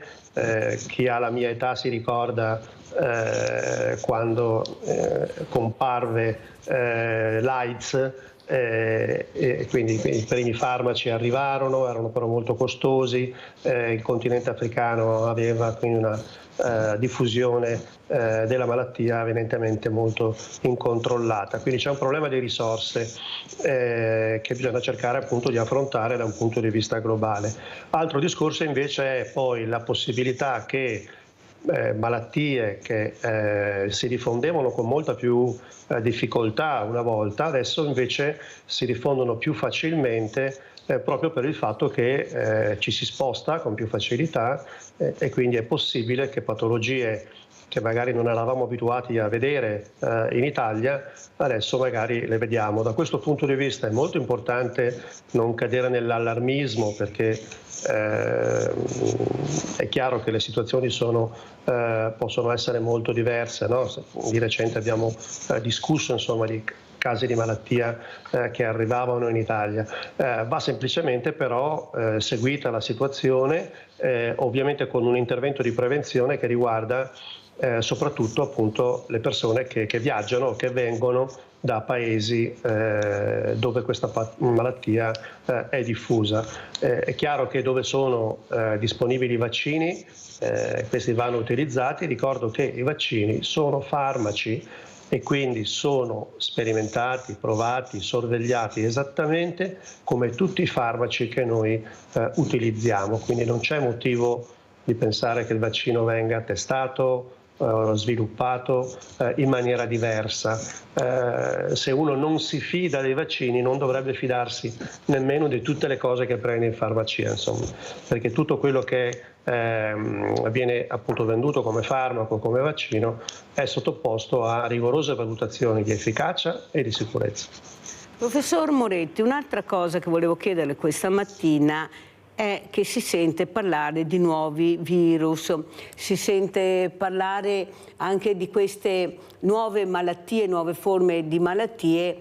Però siamo preparati come farmaci? Possiamo combattere, ecco, questo futuro un po' incerto che abbiamo, perché non sappiamo cosa può arrivare? Siamo preparati rispetto a prima? Cioè, il Covid ha insegnato qualcosa anche a voi, ecco, di fare la prevenzione? Ecco, questa parola magica che forse nel nostro paese viene usata sempre dopo invece che prima. Cosa ha insegnato il Covid, professor Moretti, anche per il futuro? Ma diciamo che il Covid, più che insegnato, ha dimostrato come in realtà diciamo, in molte situazioni sia possibile affrontare anche nuove patologie che sono dal punto di vista infettivo per esempio sempre possibili, perché sia i batteri che i virus si modificano e quindi possono andare incontro a mutazioni che talvolta possono appunto diffondersi più rapidamente, ma abbiamo gli strumenti anche per poter sviluppare molto velocemente dei farmaci ove questi siano necessari. Da questo punto di vista le potenzialità che abbiamo sono chiaramente molto aumentate e abbiamo visto anche nel caso del Covid, no, come si è arrivati allo sviluppo di nuovi vaccini in un tempo molto veloce. È chiaro che questo tempo molto veloce non può essere adattato a tutte le patologie, a tutte le situazioni.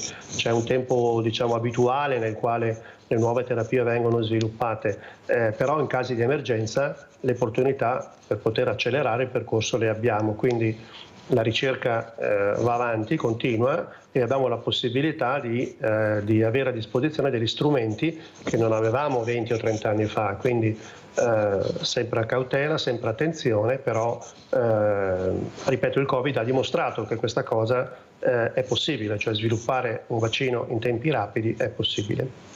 Grazie professor Moretti. Professor Marella, quello che vorrei capire, ecco, si sta formando una nuova Europa anche con nuovi personaggi, nuovi politici. Come vedo il suo sorriso mi fa molto piacere, perché forse quel sorriso dice di più di tante parole. Ecco, come vede lei dal suo punto di vista la situazione italiana in Europa? Beh, innanzitutto, come sempre, no, abbiamo fatto le elezioni europee e non abbiamo visto il curricula delle persone che abbiamo votato, no, come avevamo previsto, se non sbaglio, in una trasmissione precedente, per cui non c'è stata questa informazione fondamentale per gli elettori. Il Parlamento europeo adesso è un Parlamento diverso da quello di qualche mese fa, diciamo, per intenderci, quello che ha affrontato anche la questione Covid, quindi è un altro Parlamento. La Commissione, vedremo adesso che Commissione sarà. Purtroppo per tutti l'unica candidata in maniera sovietica era la commissaria von der Leyen, che come sapete, a proposito di Covid, è vero che ha fornito una serie di aiuti finanziari ai paesi, per carità, insomma ha fatto alcune cose dettate dall'emergenza, ma poi non abbiamo mai visto i contratti che ha stipulato con queste case farmaceutiche, perché sono state coperte da segreto, nonostante la richiesta di parlamentari europei di rendere trasparenti questi. Perché non sono stati resi trasparenti questi contratti con le case farmaceutiche? Ecco, questa è una domanda, direi, che rimane ancora fondamentale, cioè cosa si vuole nascondere in questi contratti dove appunto sono stati creati questi vaccini che per carità abbiamo visto sono stati anche efficaci, ma evidentemente c'è una pagina nera che non si vuole scoprire.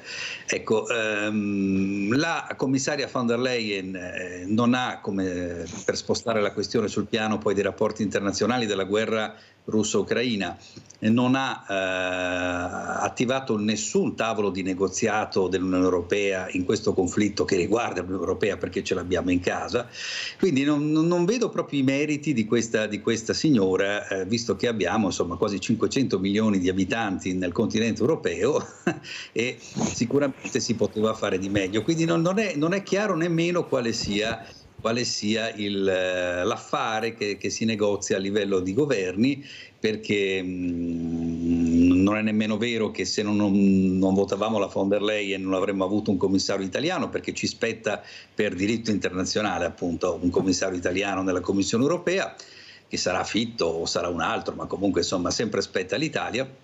Ma non era assolutamente obbligatorio rimettere la von der Leyen, la quale appunto, come sappiamo, ha gestito la crisi russo-ucraina solamente a suon di pacchetti di sanzioni che, per carità, da un certo punto di vista erano anche giusti, perché occorreva far vedere una reazione forte dell'Unione Europea a questa aggressione, che sicuramente lo è stata nei confronti dell'Ucraina.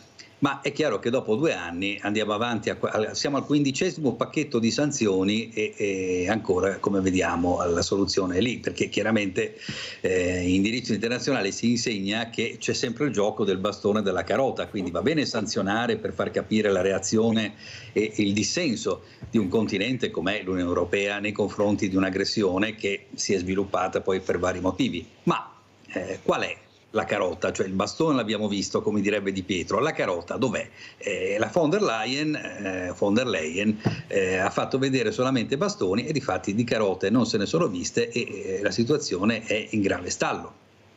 Quindi cosa farà l'Unione Europea a questo punto per risolvere la crisi russo-ucraina? Pensate un po', quello che farà è attendere le elezioni americane, ma siamo un continente che ha inventato la civiltà occidentale e siamo là ad aspettare adesso le elezioni americane, se vince Biden, o se, anzi no, Biden non vince più, se vince Trump o vince Kamala Harris, perché tutti sanno che se vince Trump la situazione dovrebbe risolversi, ma ci rendiamo conto di dove stiamo andando come continente? Io lo trovo una cosa veramente, veramente deludente. Quindi se pensiamo, no, all'Unione Europea come una sorta di società per azioni con un consiglio di amministrazione di cui noi siamo gli azionisti, cioè ci saremmo tenuti un amministratore delegato che ha completamente fatto niente per risolvere la più grande crisi dopo la seconda guerra mondiale in Europa, io l'avrei mandata a casa molto volentieri, insomma, scusate l'onestà, ma non credo che in Europa ci manchino donne e uomini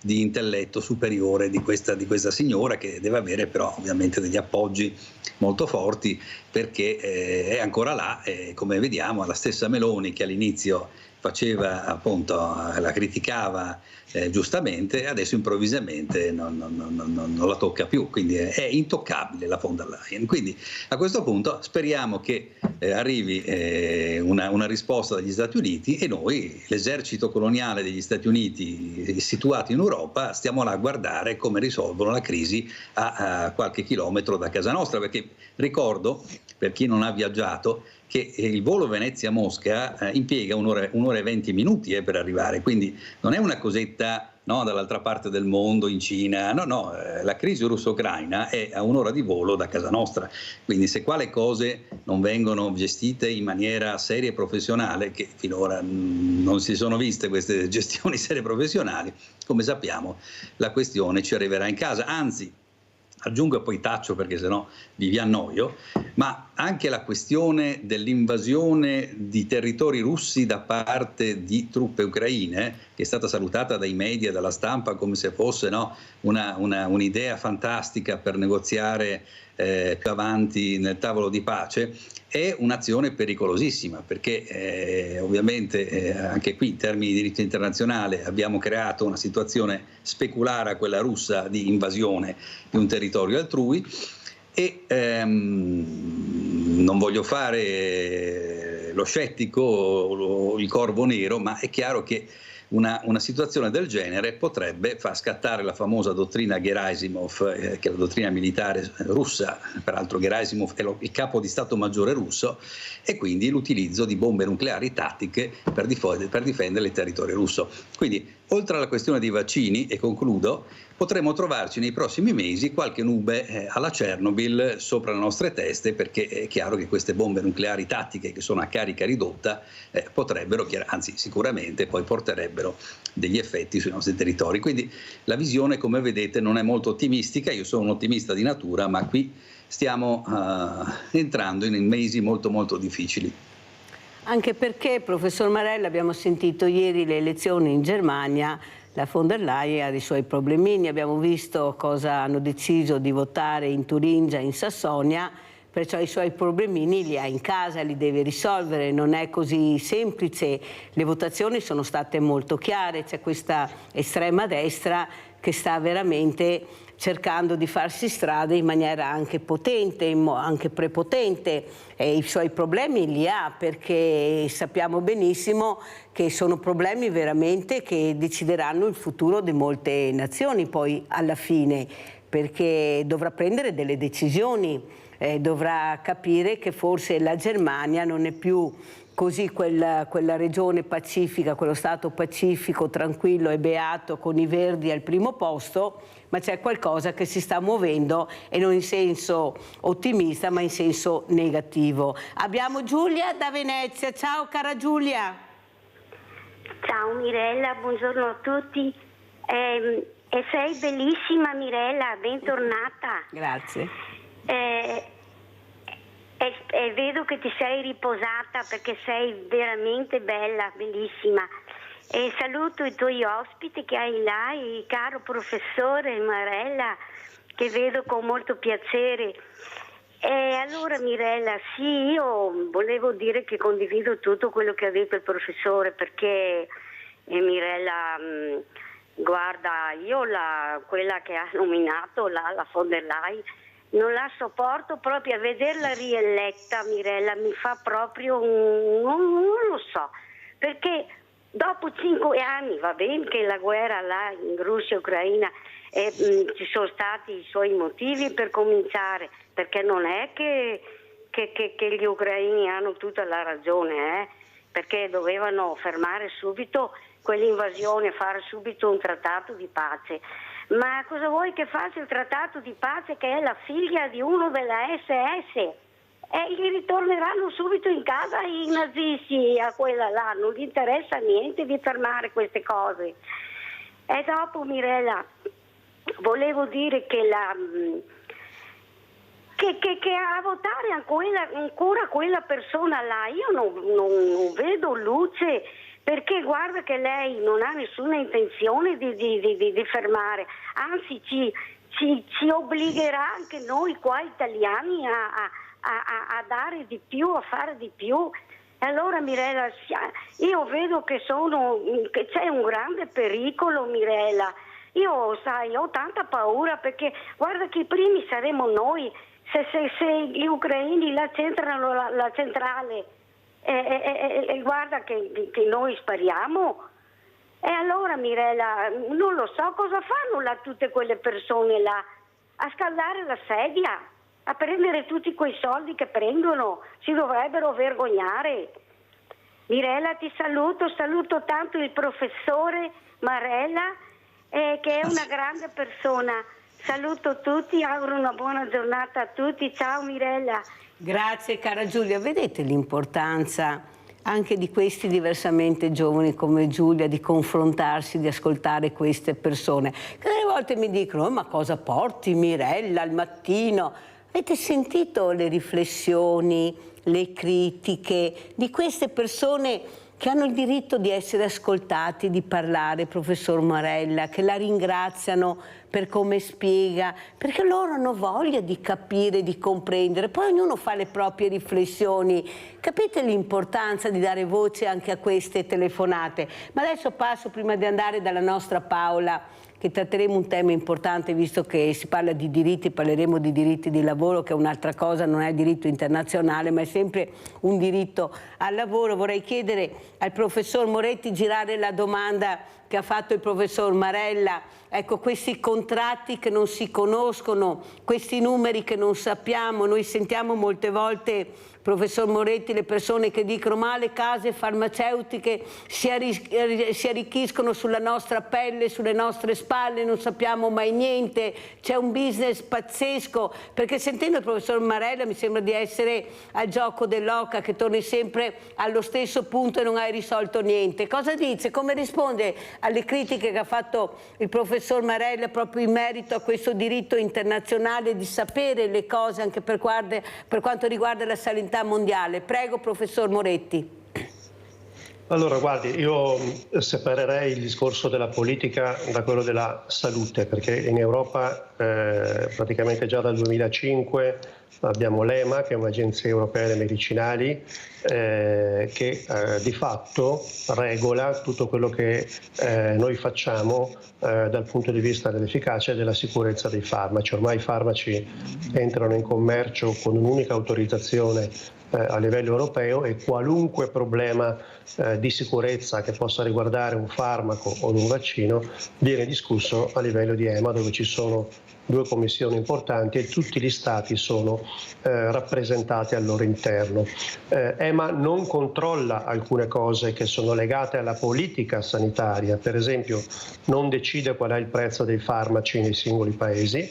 Questo vuol dire che ogni paese, quando ci sono farmaci nuovi, contratta con le aziende cercando di avere il prezzo più basso possibile, perché ovviamente le situazioni economiche sono molto diverse da paese a paese. Da questo punto di vista l'Italia è uno dei paesi che contratta meglio, perché riesce ad avere ovviamente dei prezzi molto bassi, ed ovviamente anche ogni singolo paese decide come il farmaco viene distribuito ed eventualmente rimborsato. Io ricordo che ho già parlato da lei del fatto che l'Italia è uno dei pochissimi paesi, forse l'unico, dove una persona entra in farmacia con un pezzo di carta ed esce con un farmaco, perché in molti paesi le persone pagano in farmacia e poi eventualmente vengono rimborsate. Quindi ci sono decisioni di politica sanitaria che ovviamente decidono i singoli paesi. Però poi dal punto di vista scientifico è importante capire se un farmaco funziona o non funziona e se dà problemi o non dà problemi. Queste discussioni sono spesso svolte o quasi sempre svolte a livello europeo, in cui l'Italia dice la sua, ma la dicono tutti gli altri. Questa situazione credo che debba rassicurare ulteriormente le persone, perché se si dice che un farmaco è sicuro, vuol dire che è sicuro in tutta Europa, non solamente in Italia. Per quello che riguarda il Covid, la situazione a quel tempo è stata molto diversa, perché noi abbiamo avuto finanziamenti dati alle aziende prima ancora di sapere se il vaccino sarebbe riuscito ad arrivare, proprio per poter velocizzare al massimo questa ricerca. Quindi è una situazione completamente diversa da quello che in genere avviene con i farmaci. Le aziende sviluppano i farmaci e poi cominciano a guadagnare quando il farmaco entra in commercio. Però anche qui le aziende sono aziende, fanno il loro mestiere. Credo che ognuno debba fare il proprio mestiere. Il nostro mestiere è quello di sorvegliare la sicurezza e l'efficacia dei farmaci in commercio, garantire che l'informazione che venga data alle persone sia il più possibile indipendente dall'azienda farmaceutica. Quindi ognuno fa il proprio mestiere, cercando di arrivare comunque a quello che è il nostro obiettivo, cioè quello di far usare i farmaci meglio possibile per la sicurezza dei pazienti. Professor Marella, vuole aggiungere qualcosa dopo aver sentito il professor Moretti, che è stato anche lui molto chiaro su come ha spiegato la situazione dei farmaci e soprattutto questa farmacovigilanza del Veneto? Prego. Beh sì, no, sono assolutamente d'accordo e anzi rassicurato dalle parole del professor Moretti, ma infatti sono 2 piani. Una cosa è la sicurezza dei farmaci, che per fortuna è fatta da organi tecnici, dall'EMA, e su questo siamo sicuramente tranquilli. Ma ovviamente la mia critica si rivolgeva alla politica sanitaria, cioè la trasparenza non è un valore qualunque nell'Unione Europea, è il valore portante in un sistema dove ci sono 27 Stati membri che si guardano con sospetto. Quindi qualunque decisione di finanziamento, anche perché incide sulla concorrenza, deve essere trasparente. Quindi quello che ha colpito nella gestione del Covid, d'accordo, una gestione emergenziale, è questa mancanza di trasparenza. Quando nel Parlamento europeo è stata chiesta notizia dei contratti, dei finanziamenti che la Commissione ha erogato, la risposta è stata una serie di fogli dove metà dei fogli, ed è disponibile su YouTube, lo potete vedere, erano anneriti, cancellati da una serie di parti, quindi si vedevano solamente un terzo. Quindi questa decisione di non rendere trasparenti, salvo ovviamente le necessarie tutele della privacy, però che riguarda solo nomi e cognomi, e chiaramente non è stato un bel gesto da parte di un ente, l'Unione Europea, che poi critica gli Stati membri per la gestione dei finanziamenti, eccetera, eccetera, eccetera. Quindi su questo io mi rivolgevo. Ecco, quindi quando il Parlamento europeo chiede alla Commissione, questa è una questione di politica europea, sono d'accordo, ma quando il Parlamento europeo, che è la voce dei cittadini, la nostra voce, perché siamo noi che eleggiamo le persone al Parlamento europeo, alla Commissione, che è l'organo tecnocratico comandato dalla von der Leyen, informazioni su dove sono finiti anche un solo euro dell'Unione Europea, la risposta non può essere ti faccio leggere una pagina su 10, la risposta deve essere ecco qua, perché noi siamo una gestione trasparente che diamo l'esempio al mondo sulla gestione euro-unitaria, quindi è questo che ha colpito, diciamo, nella gestione di questa vicenda.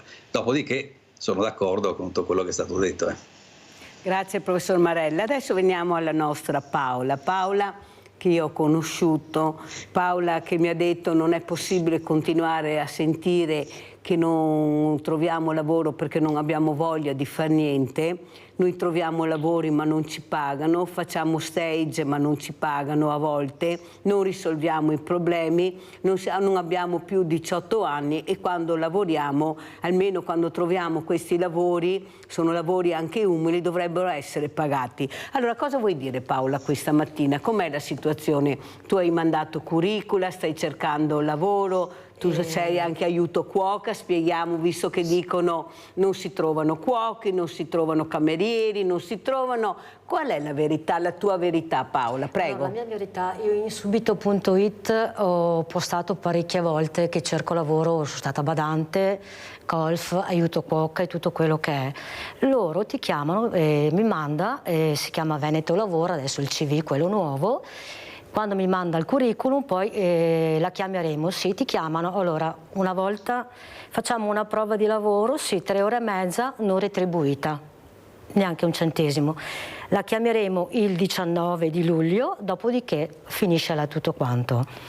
E poi stessa cosa, cameriere ai piani scrivono, cameriere ai piani vuol dire faccio la cameriera, arrivi, cosa ti dicono? 7 euro all'ora se ci arrivano e ti portano a pulire camere. Poi dicono che dopo i 50, perché dopo i 50 non si può più lavorare? Per quale motivo? Io ho sempre lavorato, ma sono disponibile a fare qualsiasi lavoro umile, Mirella, come hai detto tu, assolutamente, però sembra che noi dopo i 50 siamo incompetenti, non riusciamo a muoverci e dopo il bello della storia è che tengono ragazzini e ragazzi che stanno una settimana, 15 giorni e dopo li rivedi sempre che postano sempre la stessa cosa, chiedono sempre la stessa cosa e non trovano mai nessuno. Perché? Perché un ragazzino non va a fare il cuoco, aiuto cuoco 7 ore al giorno.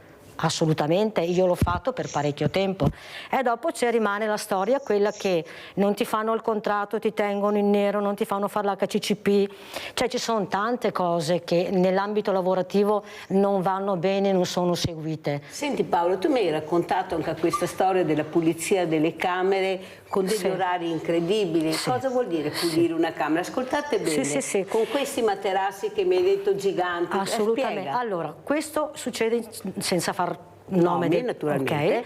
Allora, io mando il curriculum, vengo chiamata dall'agenzia interinale. L'agenzia interinale mi dice che cameriere ai piani. Io avendo fatto la cameriera, vado a fare la cameriera giustamente, no? Arrivo, mi fanno un contratto di prova dal 24 al 30 di novembre, una prova dura 15 giorni, una settimana, bene, mi danno sto grembiulino, io tranquilla, mi portano su al primo piano, questa è la sua collega di lavoro, bene, cosa facciamo? Puliamo le camere. Cioè, ma pulire le camere dentro a un posto così vuol dire entrare, avere un carrello peggio di quello che si lavora in ospedale. Il materasso, non esagero, è così. Tu quando cominci a spogliare tutto sto benedetto letto, dopo hanno il copripiumino che devi inserire, devi lucidare, cioè tu non puoi fare 20 camere, io arrivo a 9 meno un quarto, 8 e mezza, 10-20, pausa caffè e vado via quando ho finito di pulire tutte le camere. Non esistono queste cose. Cioè, poi quando tu metti l'annuncio devi dirmi si tratta di far pulizia, io ti dico no, sinceramente non ci vengo. E infatti in questo posto non hanno personale, sono in 4 perché non ci va nessuno. Poi mi dici 7 euro all'ora, 7 euro l'ora, neanche lordi poi, diciamo che è proprio una miseria per una persona che deve vivere, o no, sbaglio? Senti Paola, ma come mai allora ai montagne, al mare, ai laghi non si trovano camerieri, non si trovano cuochi, non si trovano aiuto cuochi? Tu stai dicendo invece prima tutto mettono anche una barriera all'età, quando compi 50 anni sei di serie C, neanche di serie B. No, davvero. Ecco, io mando curriculum, nessuno mi risponde.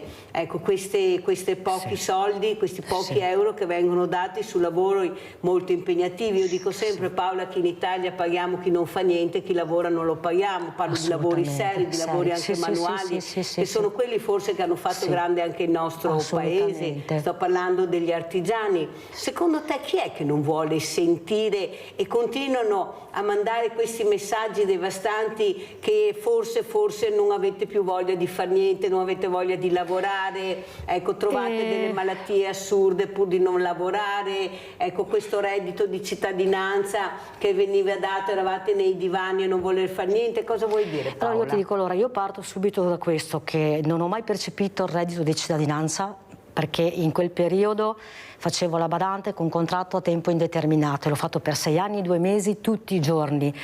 Nel frattempo andavo a fare la cameriera in un locale, in quelle spezzate 3 ore che avevo, che poi tornavo da questi signori anziani, perché secondo me, dal mio punto di vista, succede che se dobbiamo pagare una persona dopo i 50 dobbiamo pagarla di più, giusto? E invece prendiamo un ragazzino di 18, 20 che poi veramente non ci va più nessuno, perché guarda che anche lascia perdere il mare, quello che è, se tu vai su Subito ci sono gli stessi locali che cercano ripetutamente sempre stesso personale, ripetutamente mi mandi il curriculum, quando guardano l'età ma perché? Io so lavorare, se tu ci metti un ragazzino a fare un piatto, logicamente gli devi insegnare, allora sprechi più tempo ad insegnare al ragazzino quello che non devi insegnare a me.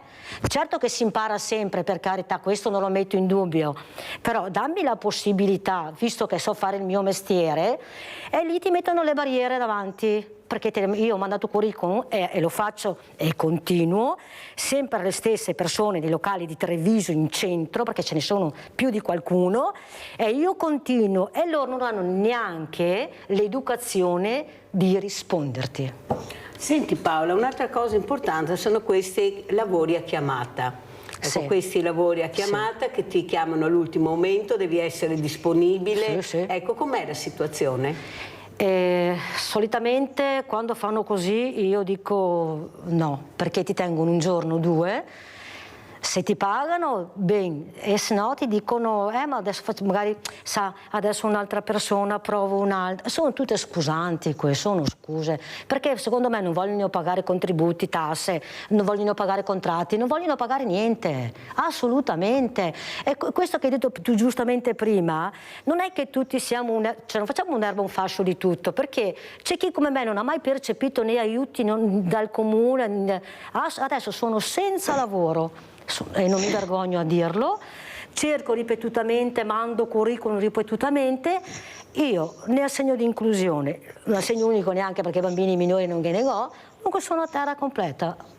Sono a terra completa. Avete capito quando vi raccontavo prima delle vacanze che forse non era tutto rosa quello che si leggeva, che queste persone non hanno voglia di lavorare? C'è qualcosa che non torna, e lo dico anche al professor Barella, anche su questo diritto internazionale che dovrebbe essere anche applicato magari in maniera diversa per queste persone che arrivano e che magari hanno voglia di lavorare.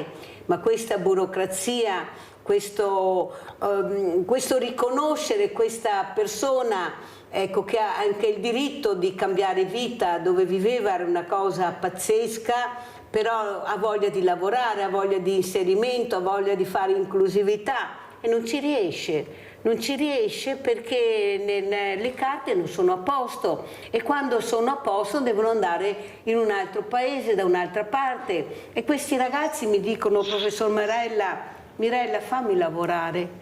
Parlano 4 lingue, professor Marella, non riescono a lavorare con i nostri strumenti perché non li conoscono, ma loro prendono in mano un pezzo di terra, l'annusano e ti dicono che terra è, cosa puoi seminare.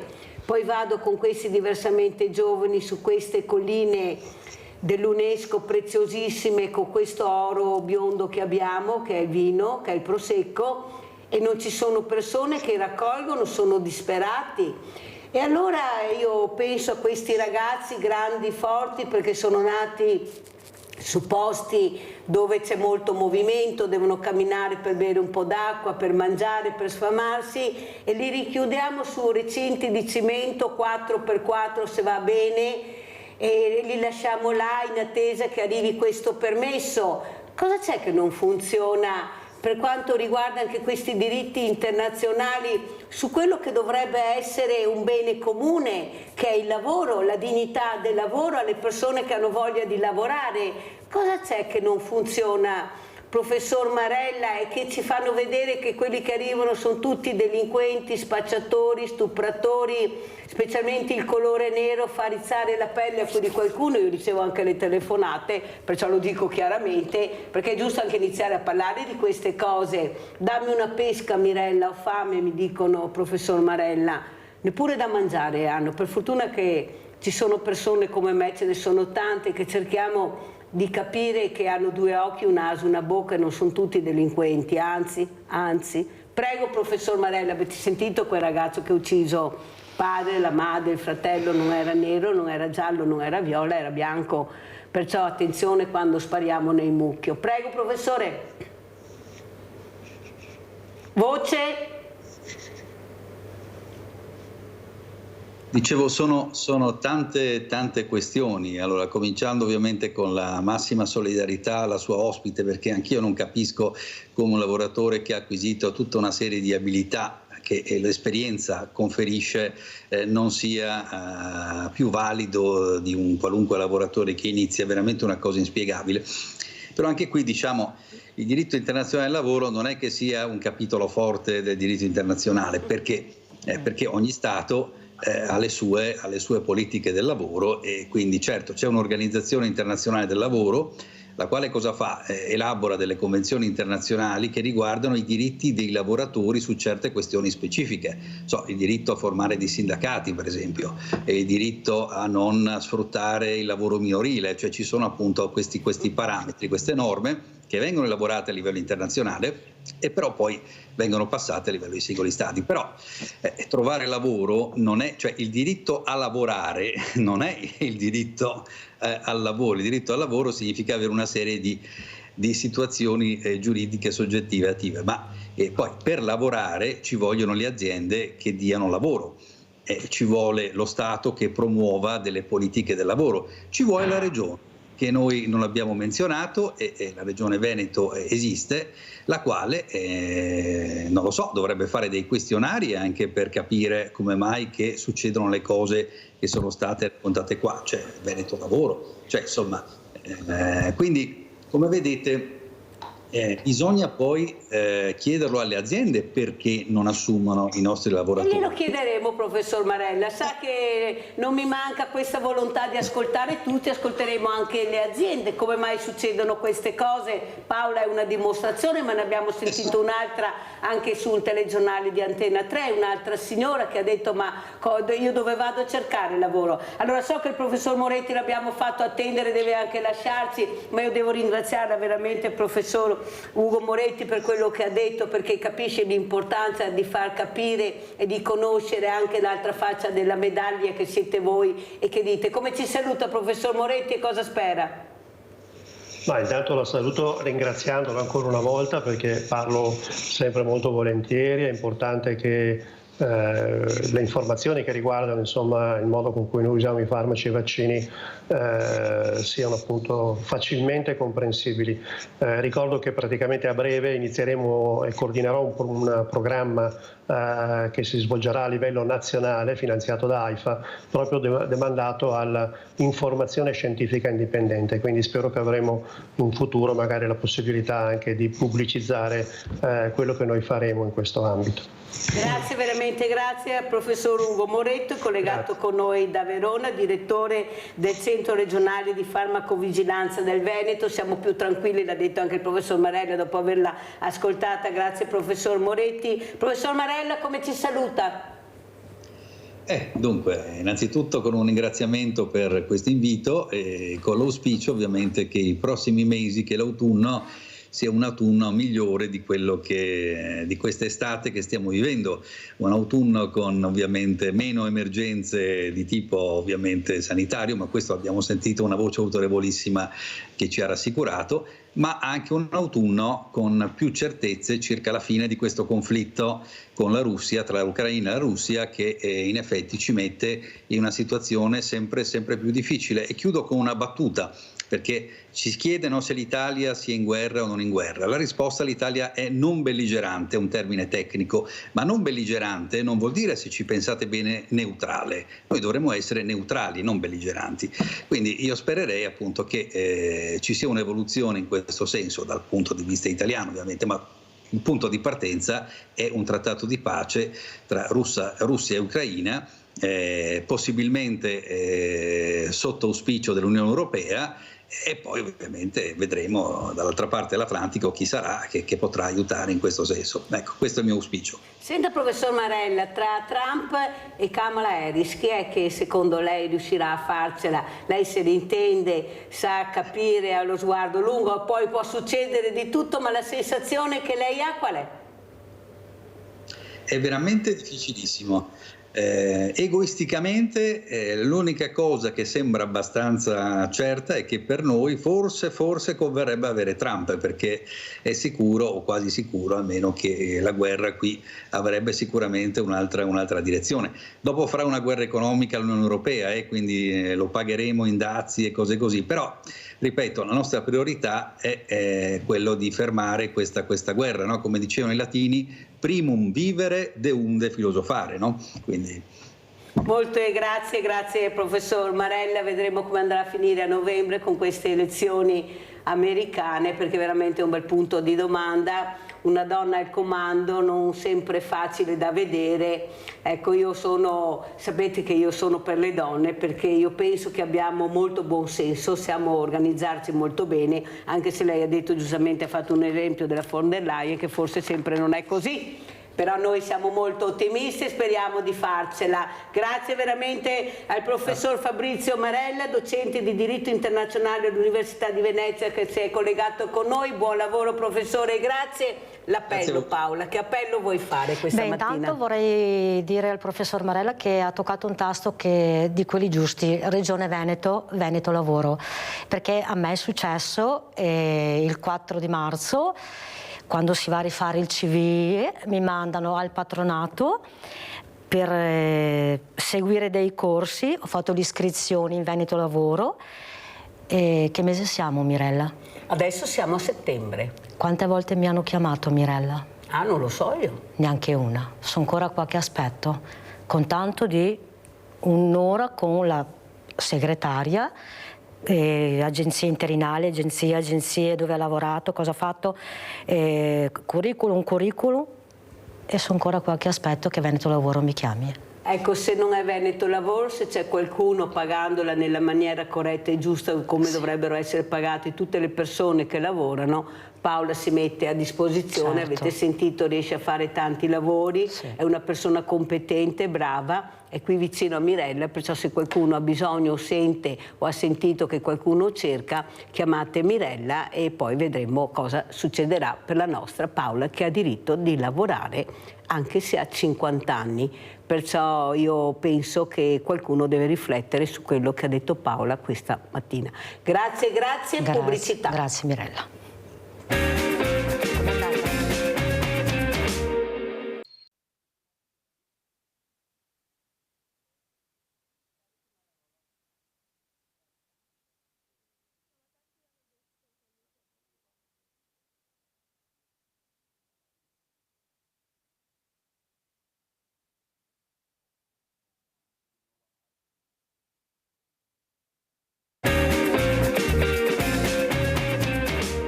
presento altri graditissimi ospiti. Abbiamo in presenza Manuel Giuge, 2 volte campione italiano K30 Master, primo tecnico in carrozzina in Italia di para karate.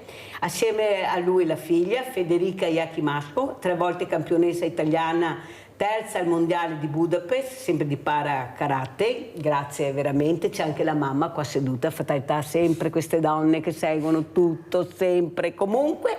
E abbiamo collegato anche da Bologna, non c'è ancora, allora non vi dico niente finché non arriva. Se arriva, allora iniziamo proprio da Federica Yakimasco. Allora Federica, cosa hai visto in queste Paralimpiadi? Queste ragazze, questi ragazzi, queste persone che veramente fanno degli allenamenti incredibili con un obiettivo di farcela, di riuscire solo anche a partecipare, ma di esserci, l'importanza di esserci. Prego. Beh, comunque molto bravissime tutti quanti, perché andare là e avere 200 atleti che stanno gareggiando con te è un'esperienza secondo me molto bella. E, diciamo che un giorno si spera che anche io potrei partecipare alle Olimpiadi, però ancora il para karate alle Olimpiadi non c'è. E qua c'è un bel punto di domanda che si fa la Mirella.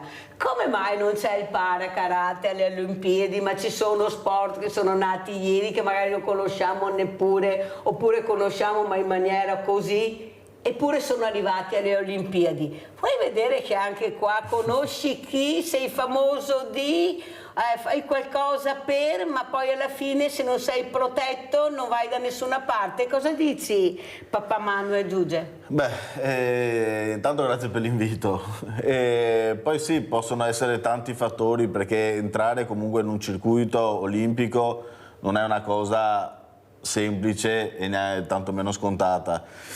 Il karate e il parakarate ovviamente purtroppo ha grosse difficoltà a entrare dentro. Adesso i motivi precisi anche io faccio fatica a comprenderli, magari può essere un problema di tante federazioni, di uno sport che può essere un po' magari è molto conosciuto, ma agli occhi di chi non lo conosce può essere un po' complicato anche da capire, quindi anche da spiegare in un'Olimpiade che si concentra tutto in 2 settimane, quindi le regole agli occhi di uno di un profano devono essere ben chiare e deve capire esattamente quello che sta vedendo.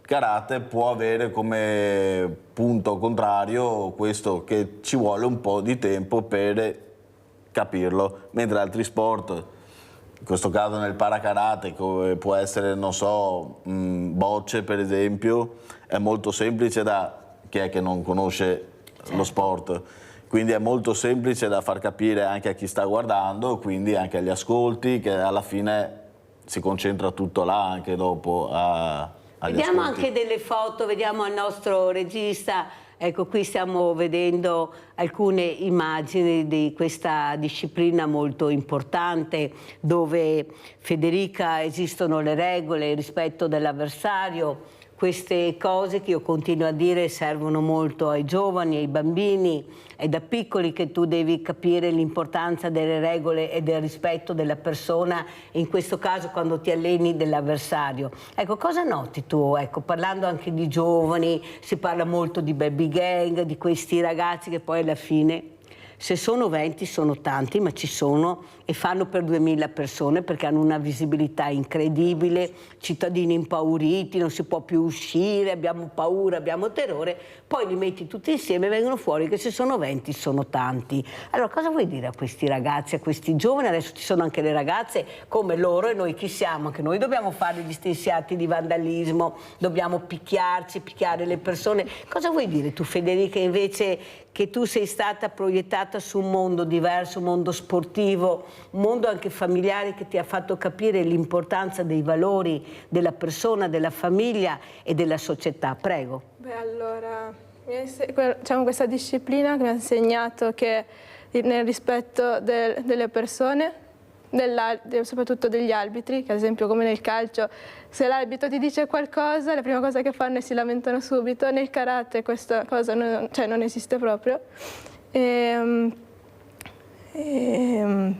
E questi giovani che fanno queste azioni così incredibili, violente, questa aggressività, da cosa dipende secondo te? Può essere, cioè almeno quello che posso pensare io è che ci abbiano problemi familiari forse e non sanno come, come approcciarsi alle persone e sfruttano quel male contro gli altri, secondo me. Allora, sentiamo anche cosa dice tuo papà. Manuel, tu cosa vuoi dire? Ecco, queste famiglie, questi ragazzi sono genitori, sono ragazzi che vanno a scuola. Possibile che questi insegnanti non riescono a individuare questi ragazzi sopra le righe, a fermarli in qualche maniera? Non è possibile che quando escono, ma anche alla scuola, hanno distrutto scuole intere pochi giorni fa, ecco, aule, strumenti. Cosa vuoi dire? Sì, di sicuro c'è un problema di... tanto magari anche, diciamo, di indirizzare questi ragazzi su una strada giusta. A volte sono lasciati talmente tanto, diciamo, allo sbando che non sanno neanche loro da che parte andare. E dopo c'è chi fortunatamente prende magari la strada giusta e chi invece non riesce neanche a trovarla la strada e allora magari va a sfociare in comportamenti che sono al di fuori di ogni logica, come appunto hai appena descritto, atti di vandalismo, queste baby gang che si trovano, che alla fine è tutta questione di fare gruppo, perché dopo da soli questi individui non fanno niente, perché non sanno neanche loro cosa fare. Quando si creano un gruppo di 10, 15, 20 ragazzi, ragazzini, si sentono fortissimi, potenzialmente da spaccare il mondo, e c'è chi purtroppo sfoga tutta questa forza che hanno interiore in questi atti che sono vandalici, e invece di magari riuscire a incanalare questa, chiamiamola rabbia, questa grinta, questa cattiveria, canalarla magari in giusti percorsi, che dopo è pieno di storie sportive di gente che se non avesse fatto sport sarebbe diventata, chissà dove sarebbe finita, e invece magari facendo sport sono riusciti a incanalare questa forza che avevano in qualcosa di buono, di giusto ed esempio soprattutto per altre persone. Senti Manuel, queste Paralimpiadi come le vedi? Si parla ancora di Paralimpiadi e non Olimpiadi, si parla ancora di normodotati e di persone che si muovono in maniera diversa ma che vincono delle medaglie importantissime, medaglie che sono pagate anche in maniera diversa, purtroppo, lo diciamo perché è ancora vero, speriamo che qualcosa cambi in futuro, visto che si cambierà, si spera anche qualcosa anche con certe persone, ma soprattutto l'importanza del sacrificio, ecco, per vincere una medaglia, ecco, spieghiamolo, quanto sacrificio c'è sotto, quanto impegno, quante lacrime, quanto sudore, quanto sacrificio, eppure se ci credi alla fine ci riesci. Prego Manuel, poi sentiamo anche Federica. Certo, il sacrificio è enorme, come per tutte le gare, che bisogna dedicarsi anima e corpo e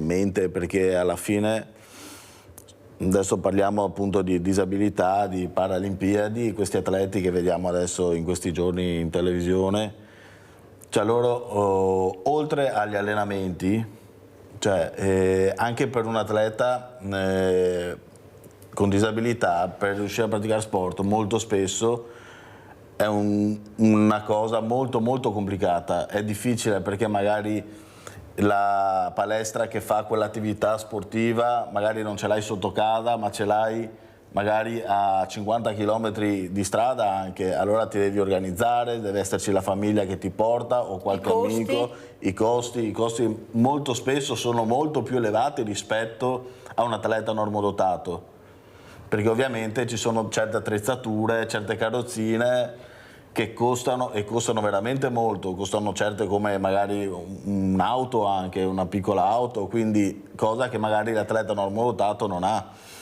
Gli allenamenti sono tanti, perché comunque anche Federica ad esempio, lei si allena 5 volte a settimana, quando va bene, a volte anche di più, e quindi i sacrifici sono delle scelte, sono sacrifici che una persona deve fare e non è mai semplice, non è scontato. Molto spesso si pensa che sia una strada invece più semplice quella dell'atleta paralimpico rispetto a un atleta olimpico, che sia molto più semplice riuscire ad arrivare, diciamo, a medaglia o alle Olimpiadi. Non è del tutto vero assolutamente, perché le sfide sono veramente tante, sono sfide anche mentali, perché comunque te quando ti metti a fare uno sport, te ti metti alla mostra di tutti e quindi devi vincere anche dei demoni che hai interiori, cioè quando uno per un incidente magari viene amputato e può perdere ad esempio una gamba, ok? Lui si vede diverso, deve riabituarsi, deve farsi vedere. Superare è uno scalino mentale che è enorme, certo. Ci si mette anche anni e c'è chi purtroppo non riesce neanche mai, allora magari si vergogna perché farsi vedere senza una gamba può essere una cosa vergognosa. Senti Manuel, per una cosa certi. che volevo chiederti, ti sei mai sentito disabile? Tu con questa tenacia, con questa caparbietà, sei sentito delle volte proprio di essere trattato come un disabile, una persona non abile ma a livello psicologico, quanto male fa? Eppure bisogna superare questi momenti e capire che forse ci sono altre persone che guardano in maniera diversa. Prego Manuel. Sì, a volte può capitare anche adesso, cioè è una cosa che comunque te vai sempre a confrontarti con altre persone che magari possono non avere un certo tatto, possono non avere una certa consapevolezza di come parlare, di come fare le cose, come muoversi, insomma, che attenzioni ti possono servire. E diciamo che fortunatamente rispetto a anni fa la società pian piano cambia, grazie anche a tantissime cose, come anche adesso stiamo vedendo i Giochi Olimpici, comunque aiutano le persone che stanno a casa a capire determinate storie, determinate faccende, determinati modi di potersi confrontare con una persona con disabilità. Dopo però ovviamente possono succedere anche delle situazioni anche diciamo imbarazzanti che dopo fanno ridere e quindi ci ridi anche sopra perché magari non sono volute e tutto il resto, però dai. Succede, l'importante è superare. Sì. Ecco, sentiamo anche Federica.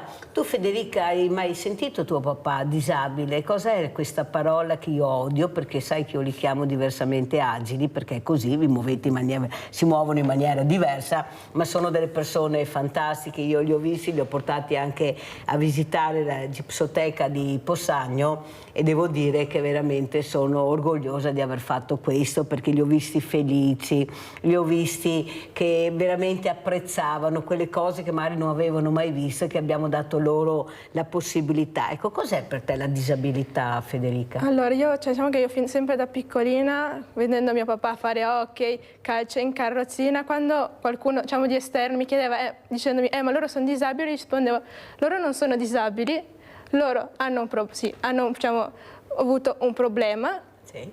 Però per loro la sedia a rotelle sono i piedi. Esatto. Cioè, io non vedo mai la carrozzina. Cioè, proprio... Ecco, quanto è importante è iniziare da piccoli a capire che queste persone non vanno viste come persone disabili, ma come persone che si muovono in maniera diversa. Cosa vuol dire l'importanza di far capire da piccoli è una persona con la quale tu condividi il tuo tempo in maniera diversa perché si muove in maniera diversa, ma tutto qua. È importante iniziare da piccoli. Esatto. Sì, è molto importante, più che altro perché ti insegna che non è diverso quello che ha problemi fisici, ma quello che ha problemi, cioè, diciamo, quello con problemi mentali, perché dice, ok, lui è sedia a rotelle, lui è disabile. No, perché a prescindere puoi fare qualsiasi cosa, che sia in sedia a rotelle o che sia in piedi, puoi fare comunque qualsiasi cosa con quella persona. Senti Manuel, a te invece chiedo una cosa. Io ho portato queste persone, però ho dovuto far firmare le liberatorie. Eppure, nonostante tutto quello che si dice, che si cerca di fare per dare una quotidianità diversa, ecco, e poter veramente gestire il tempo in maniera diversa, il tempo libero, ci sono dei genitori che veramente non firmano le liberatorie perché non vogliono far vedere il loro figlio. E io a questo punto mi domando chi è il disabile. Allora, il tuo figlio normodotato lo fai vedere perché è normodotato. Il tuo figlio perché si muove in maniera diversa, ha degli strumenti diversi, non lo vuoi far vedere, non dai la possibilità di portarlo a fare una gita distensiva, perché già tu lo vedi come un disabile e perciò lo metti all'angolo. Cosa vorresti dire a questi genitori, tu che sai di cosa sto parlando e che magari questo ragazzo o ragazza avrebbe voglia di uscire, di incontrare altre persone, di vedere? Io non so se riuscirò a farvi vedere quando ho accarezzato quel ragazzo steso in sedia a rotelle che non si muoveva, lui si è girato, mi ha sorriso, mi ha preso la mano e mi ha accarezzato per ringraziarmi forse di quella giornata speciale che aveva passato. Cosa vuoi dire? Sì, io dico sempre che non bisogna mai rendere una persona più disabile di quello che magari può già essere, quindi non creargli ancora più difficoltà, soprattutto se si è i genitori.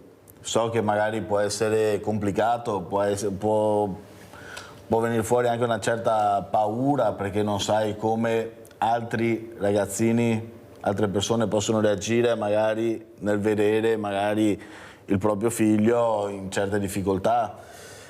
No, questa è la cosa peggiore che si può fare, perché bisogna cercare di fare in modo di creare un ambiente ovviamente sicuro, però aperto, non bisogna mai chiudersi.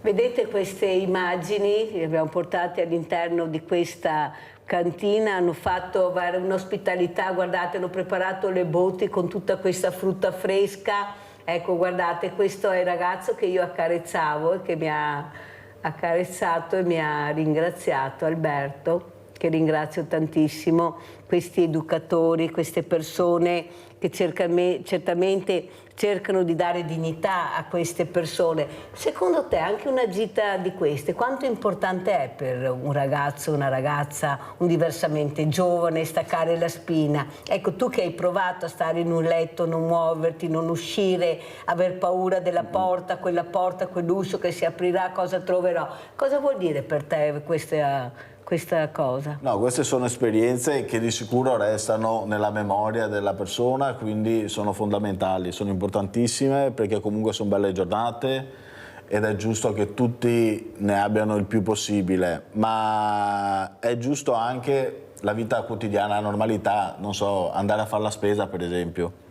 Anche solo uscire, andare a fare la spesa o andare a mangiare fuori una pizza o andare a fare una passeggiata, un gelato. Guardate che si sorseggiano il vino, guardate, avete visto?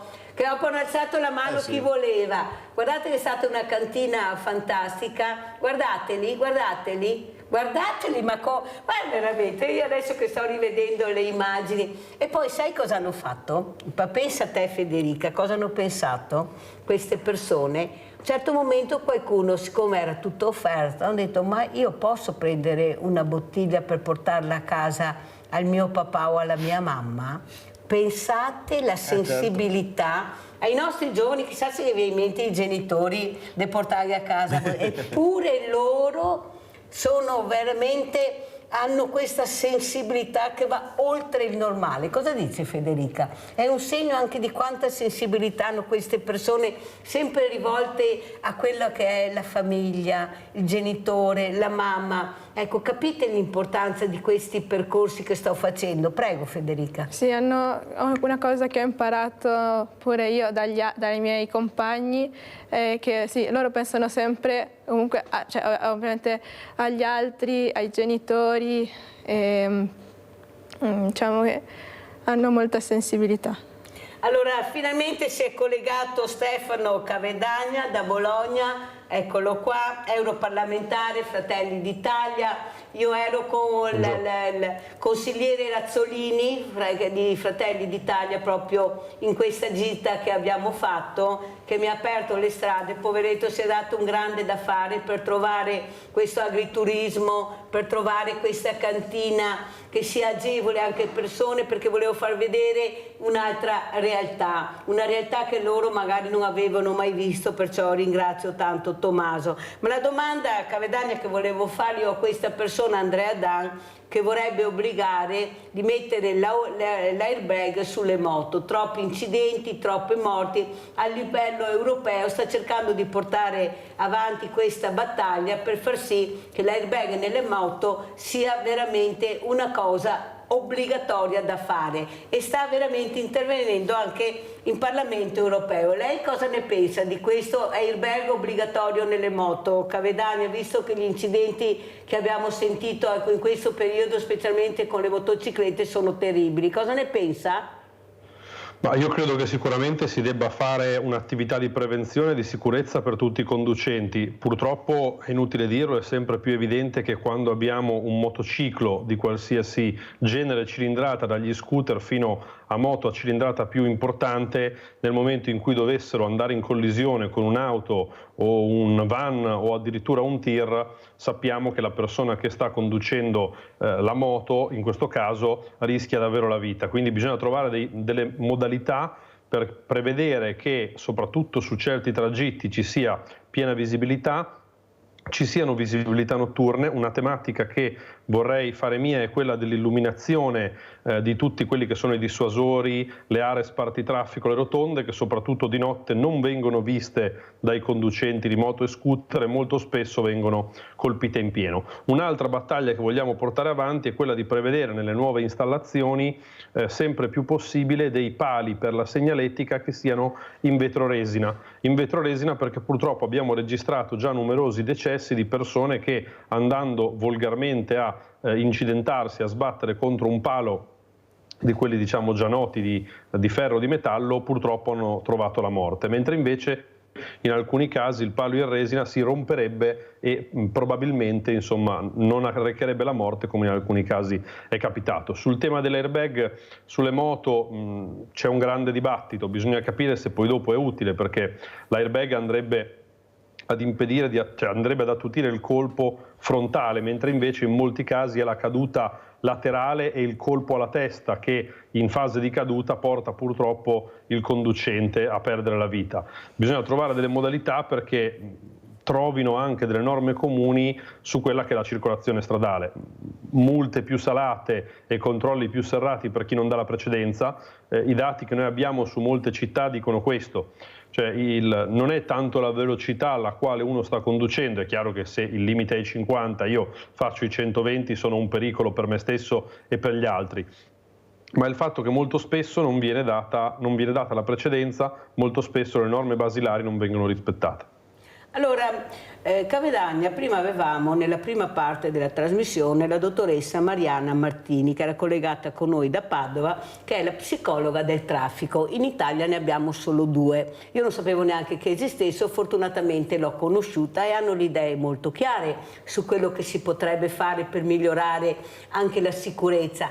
E naturalmente ha parlato di quello che diceva lei, delle rotonde con questi cartelli che non si riesce a capire da che parte devi andare perché ce ne sono troppi, non sono visibili, eppure sono tutte cose che si potrebbero fare, ma se ne parla ma non si fanno. Io è anni che ne parlo, però non è sparito un cartello da nessuna rotonda. Lei giustamente ha detto bisogna renderli più visibili, più illuminati. Noi viviamo anche in Val Padana, si parlava appunto anche nella prima ora, quando arriva la nebbia non so come fai a vedere questi cartelli, cioè bla bla bla bla bla bla bla bla bla, però alla fine il gioco dell'oca si rimane sempre allo stesso punto. Lei è giovane, ha deciso di dare un contributo entrando in politica. Ecco, pensa che questo sia possibile, che ci sia la volontà di cambiare veramente le cose anche per una sicurezza di tutti noi quando usciamo di casa? Oppure, come abbiamo sentito prima, i sindaci non hanno fondi, i sindaci dei piccoli comuni men che meno, non si riesce a mettere a posto neppure una strada, una burocrazia incredibile, per fare una cosa ci vogliono anni. Io sto pensando alla terza corsia dove continuamente ci sono morti, ma sono anni che ne parliamo e stiamo ancora cercando di finire la terza corsia da Trieste che va al Veneto. Cosa ne pensa? E quale sarà il suo obiettivo in Europa? Perché è stato votato anche per questo, mi sembra, per portare avanti le cose che servono ai cittadini, che siamo anche noi. Prego. Assolutamente, ma noi adesso sicuramente ci faremo promotori nelle commissioni dedicate a livello europeo per chiedere che ci siano degli standard minimi di illuminazione sulle strade e che questi ovviamente impattino il meno possibile i comuni, perché giustamente il tema che citano molti amministratori è la ristrettezza economica. Si tratterebbe di lavori davvero semplici, chiedere a un comune di fare una nuova viabilità a livello, diciamo, profondo e radicale sulla propria città senza fondi di natura nazionale o europea, penso che sia sostanzialmente impossibile. La prima cosa che bisognerebbe fare però è avere dei punti illuminazione in quelli che sono gli spartitraffico e le rotonde. Molti sindaci lo stanno già facendo di loro spontanea volontà perché hanno notato il problema. Io dico in particolar modo in Veneto, nel Friuli, in Trentino, anche in Emilia-Romagna, mia terra natia, ci sono già molti amministratori che stanno facendo, con queste piccole accortezze, stanno magari salvando qualche vita. È chiaro che gli interventi più profondi devono essere visti con le varie strade di competenza. Sappiamo che noi purtroppo in Italia abbiamo tantissimi livelli di competenza, le strade di competenza comunale, quelle provinciale, quelle addirittura di campo regionale, e poi dopo ci sono quelle nazionali, ANAS e le autostrade per l'Italia, che hanno un regime di convenzione ancora particolare. Su questo, a nostro avviso, bisogna trovare delle norme comuni, di standard comuni, per far sì che in tutta Europa ci sia la stessa medesima visibilità delle rotonde e degli ostacoli, perché soprattutto chi guida un biciclo si trova spesso in delle condizioni di scarsa visibilità, e come citava giustamente poc'anzi, noi abbiamo anche un tema in tutta la zona padana dove la nebbia, soprattutto nei mesi autunnali ed invernali, rende davvero impossibile la visibilità. Una luce in alcuni punti costa poco e può salvare molte vite. Tornando all'airbag, la dottoressa Martini diceva che in effetti è uno strumento molto utile, anzi addirittura ci sono delle tute da motocicletta che ce l'hanno già inserito, ma siamo sempre là. Io se sono fortunata ad avere questi soldi per prendermi questa tuta, posso avere la tuta con l'airbag, ma se non ce l'ho non posso averla. Non è forse di ragionare anche su quello che veramente è utile, e se è utile l'airbag in moto, naturalmente a detta degli esperti, e voi di esperti ne avete tanti, ne pagate anche tanti, forse sarebbe utile da capire che forse vale la pena di fare una riflessione, visto i morti che abbiamo avuto nelle nostre strade anche quest'anno. Prego. Ma da questo punto di vista è chiaro che non mi risulta ci sia nulla a livello europeo che stia cercando di andare in questa direzione. Credo che, dovendo fare uno sforzo, insomma, anche creativo, se mi permette, noi dovremmo valutare che coloro che vendono mezzi di cilindrata importante, penso alle moto, quelle più da corsa o di, appunto, con degli importi elevati, che si possa introdurre all'interno del costo del mezzo anche, magari rivedendo un poco anche il preziario, introdurre dei meccanismi di difesa. Questi alcuni lo fanno, alcune case lo fanno già di loro spontanea volontà. Penso che sia più difficile valutarlo nella vendita di uno scooter, perché se uno scooter che può arrivare a un prezzo che va dai 2.000 ai 4.000 euro, io devo introdurre obbligatoriamente nel costo dell'impresa o dell'acquirente anche un meccanismo di difesa, tenga poi presente che un conto è il motociclista professionista che gira su determinati tratti anche extraurbani, e quindi già adesso molti hanno delle protezioni particolarmente valide. Si potrebbero valutare degli standard minimi, ma forse il lavoratore che va in scooter alla mattina a lavoro, appunto, deve accompagnare il figlio a scuola e poi dopo recarsi a lavoro o a studiare, ha più difficoltà ad indossare queste tipologie di sistemi. Ma per la sicurezza io penso che la sicurezza dovrebbe essere al primo posto. La interrompo un secondo, Cavedagna, perché abbiamo Giovanni da Tarso che vuole intervenire. Vediamo se riusciamo. Giovanni, veloce che sono in chiusura.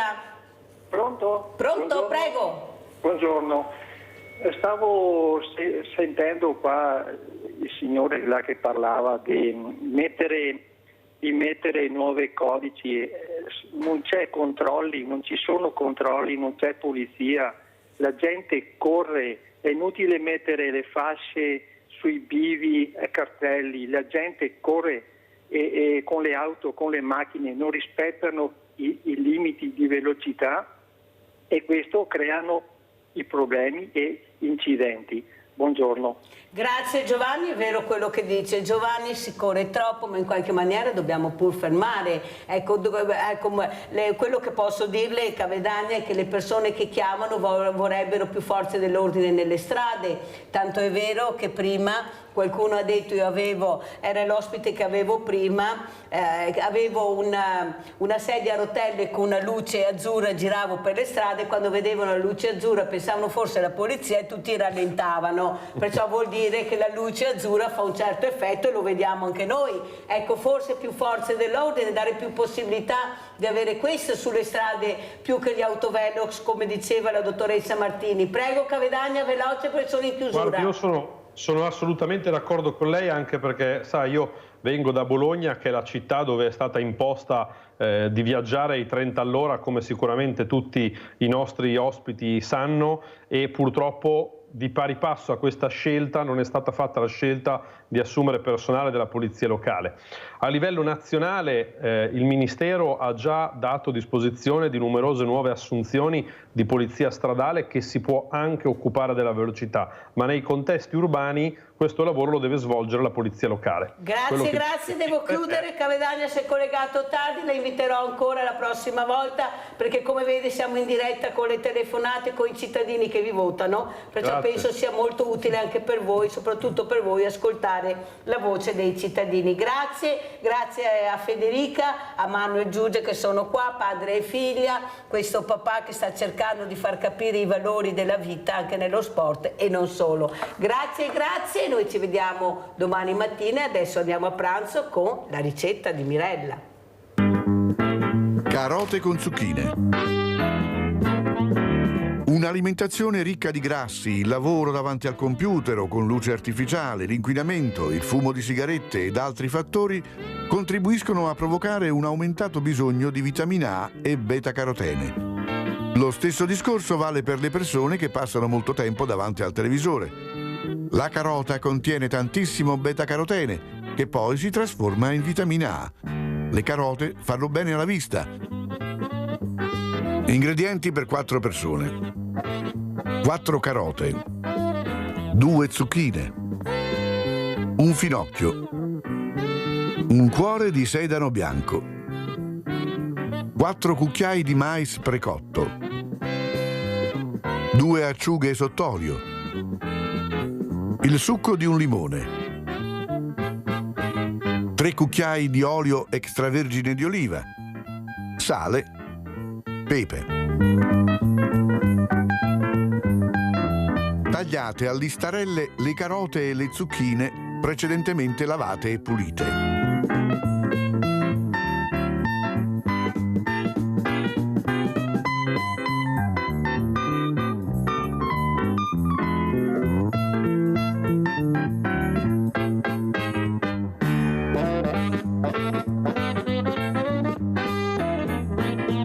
Riducete a fettine il finocchio.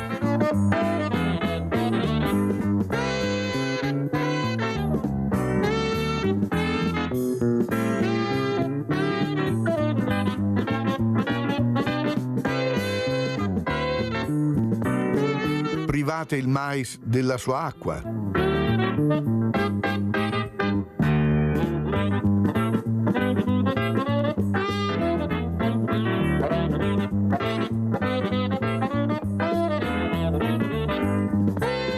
Tagliate il sedano a pezzetti.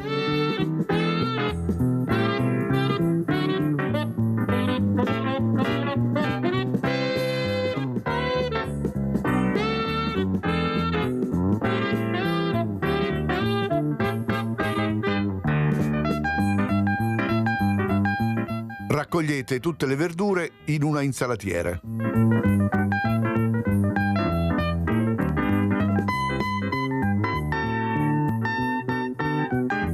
Stemperate i filetti di acciuga con i rebbi di una forchetta nel succo di limone e incorporate qualche cucchiaio di olio.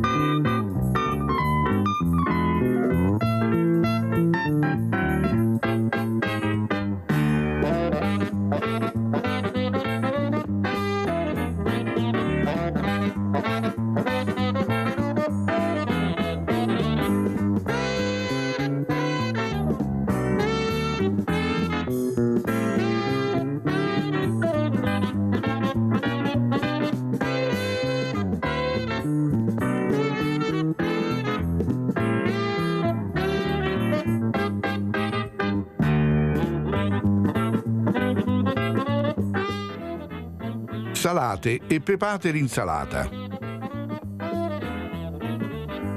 Irroratela con la salsina.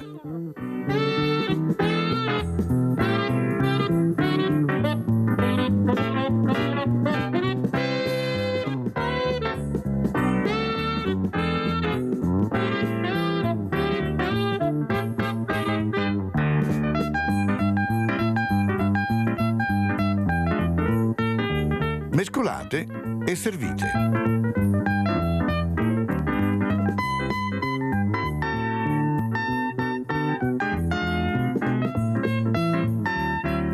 E buon appetito!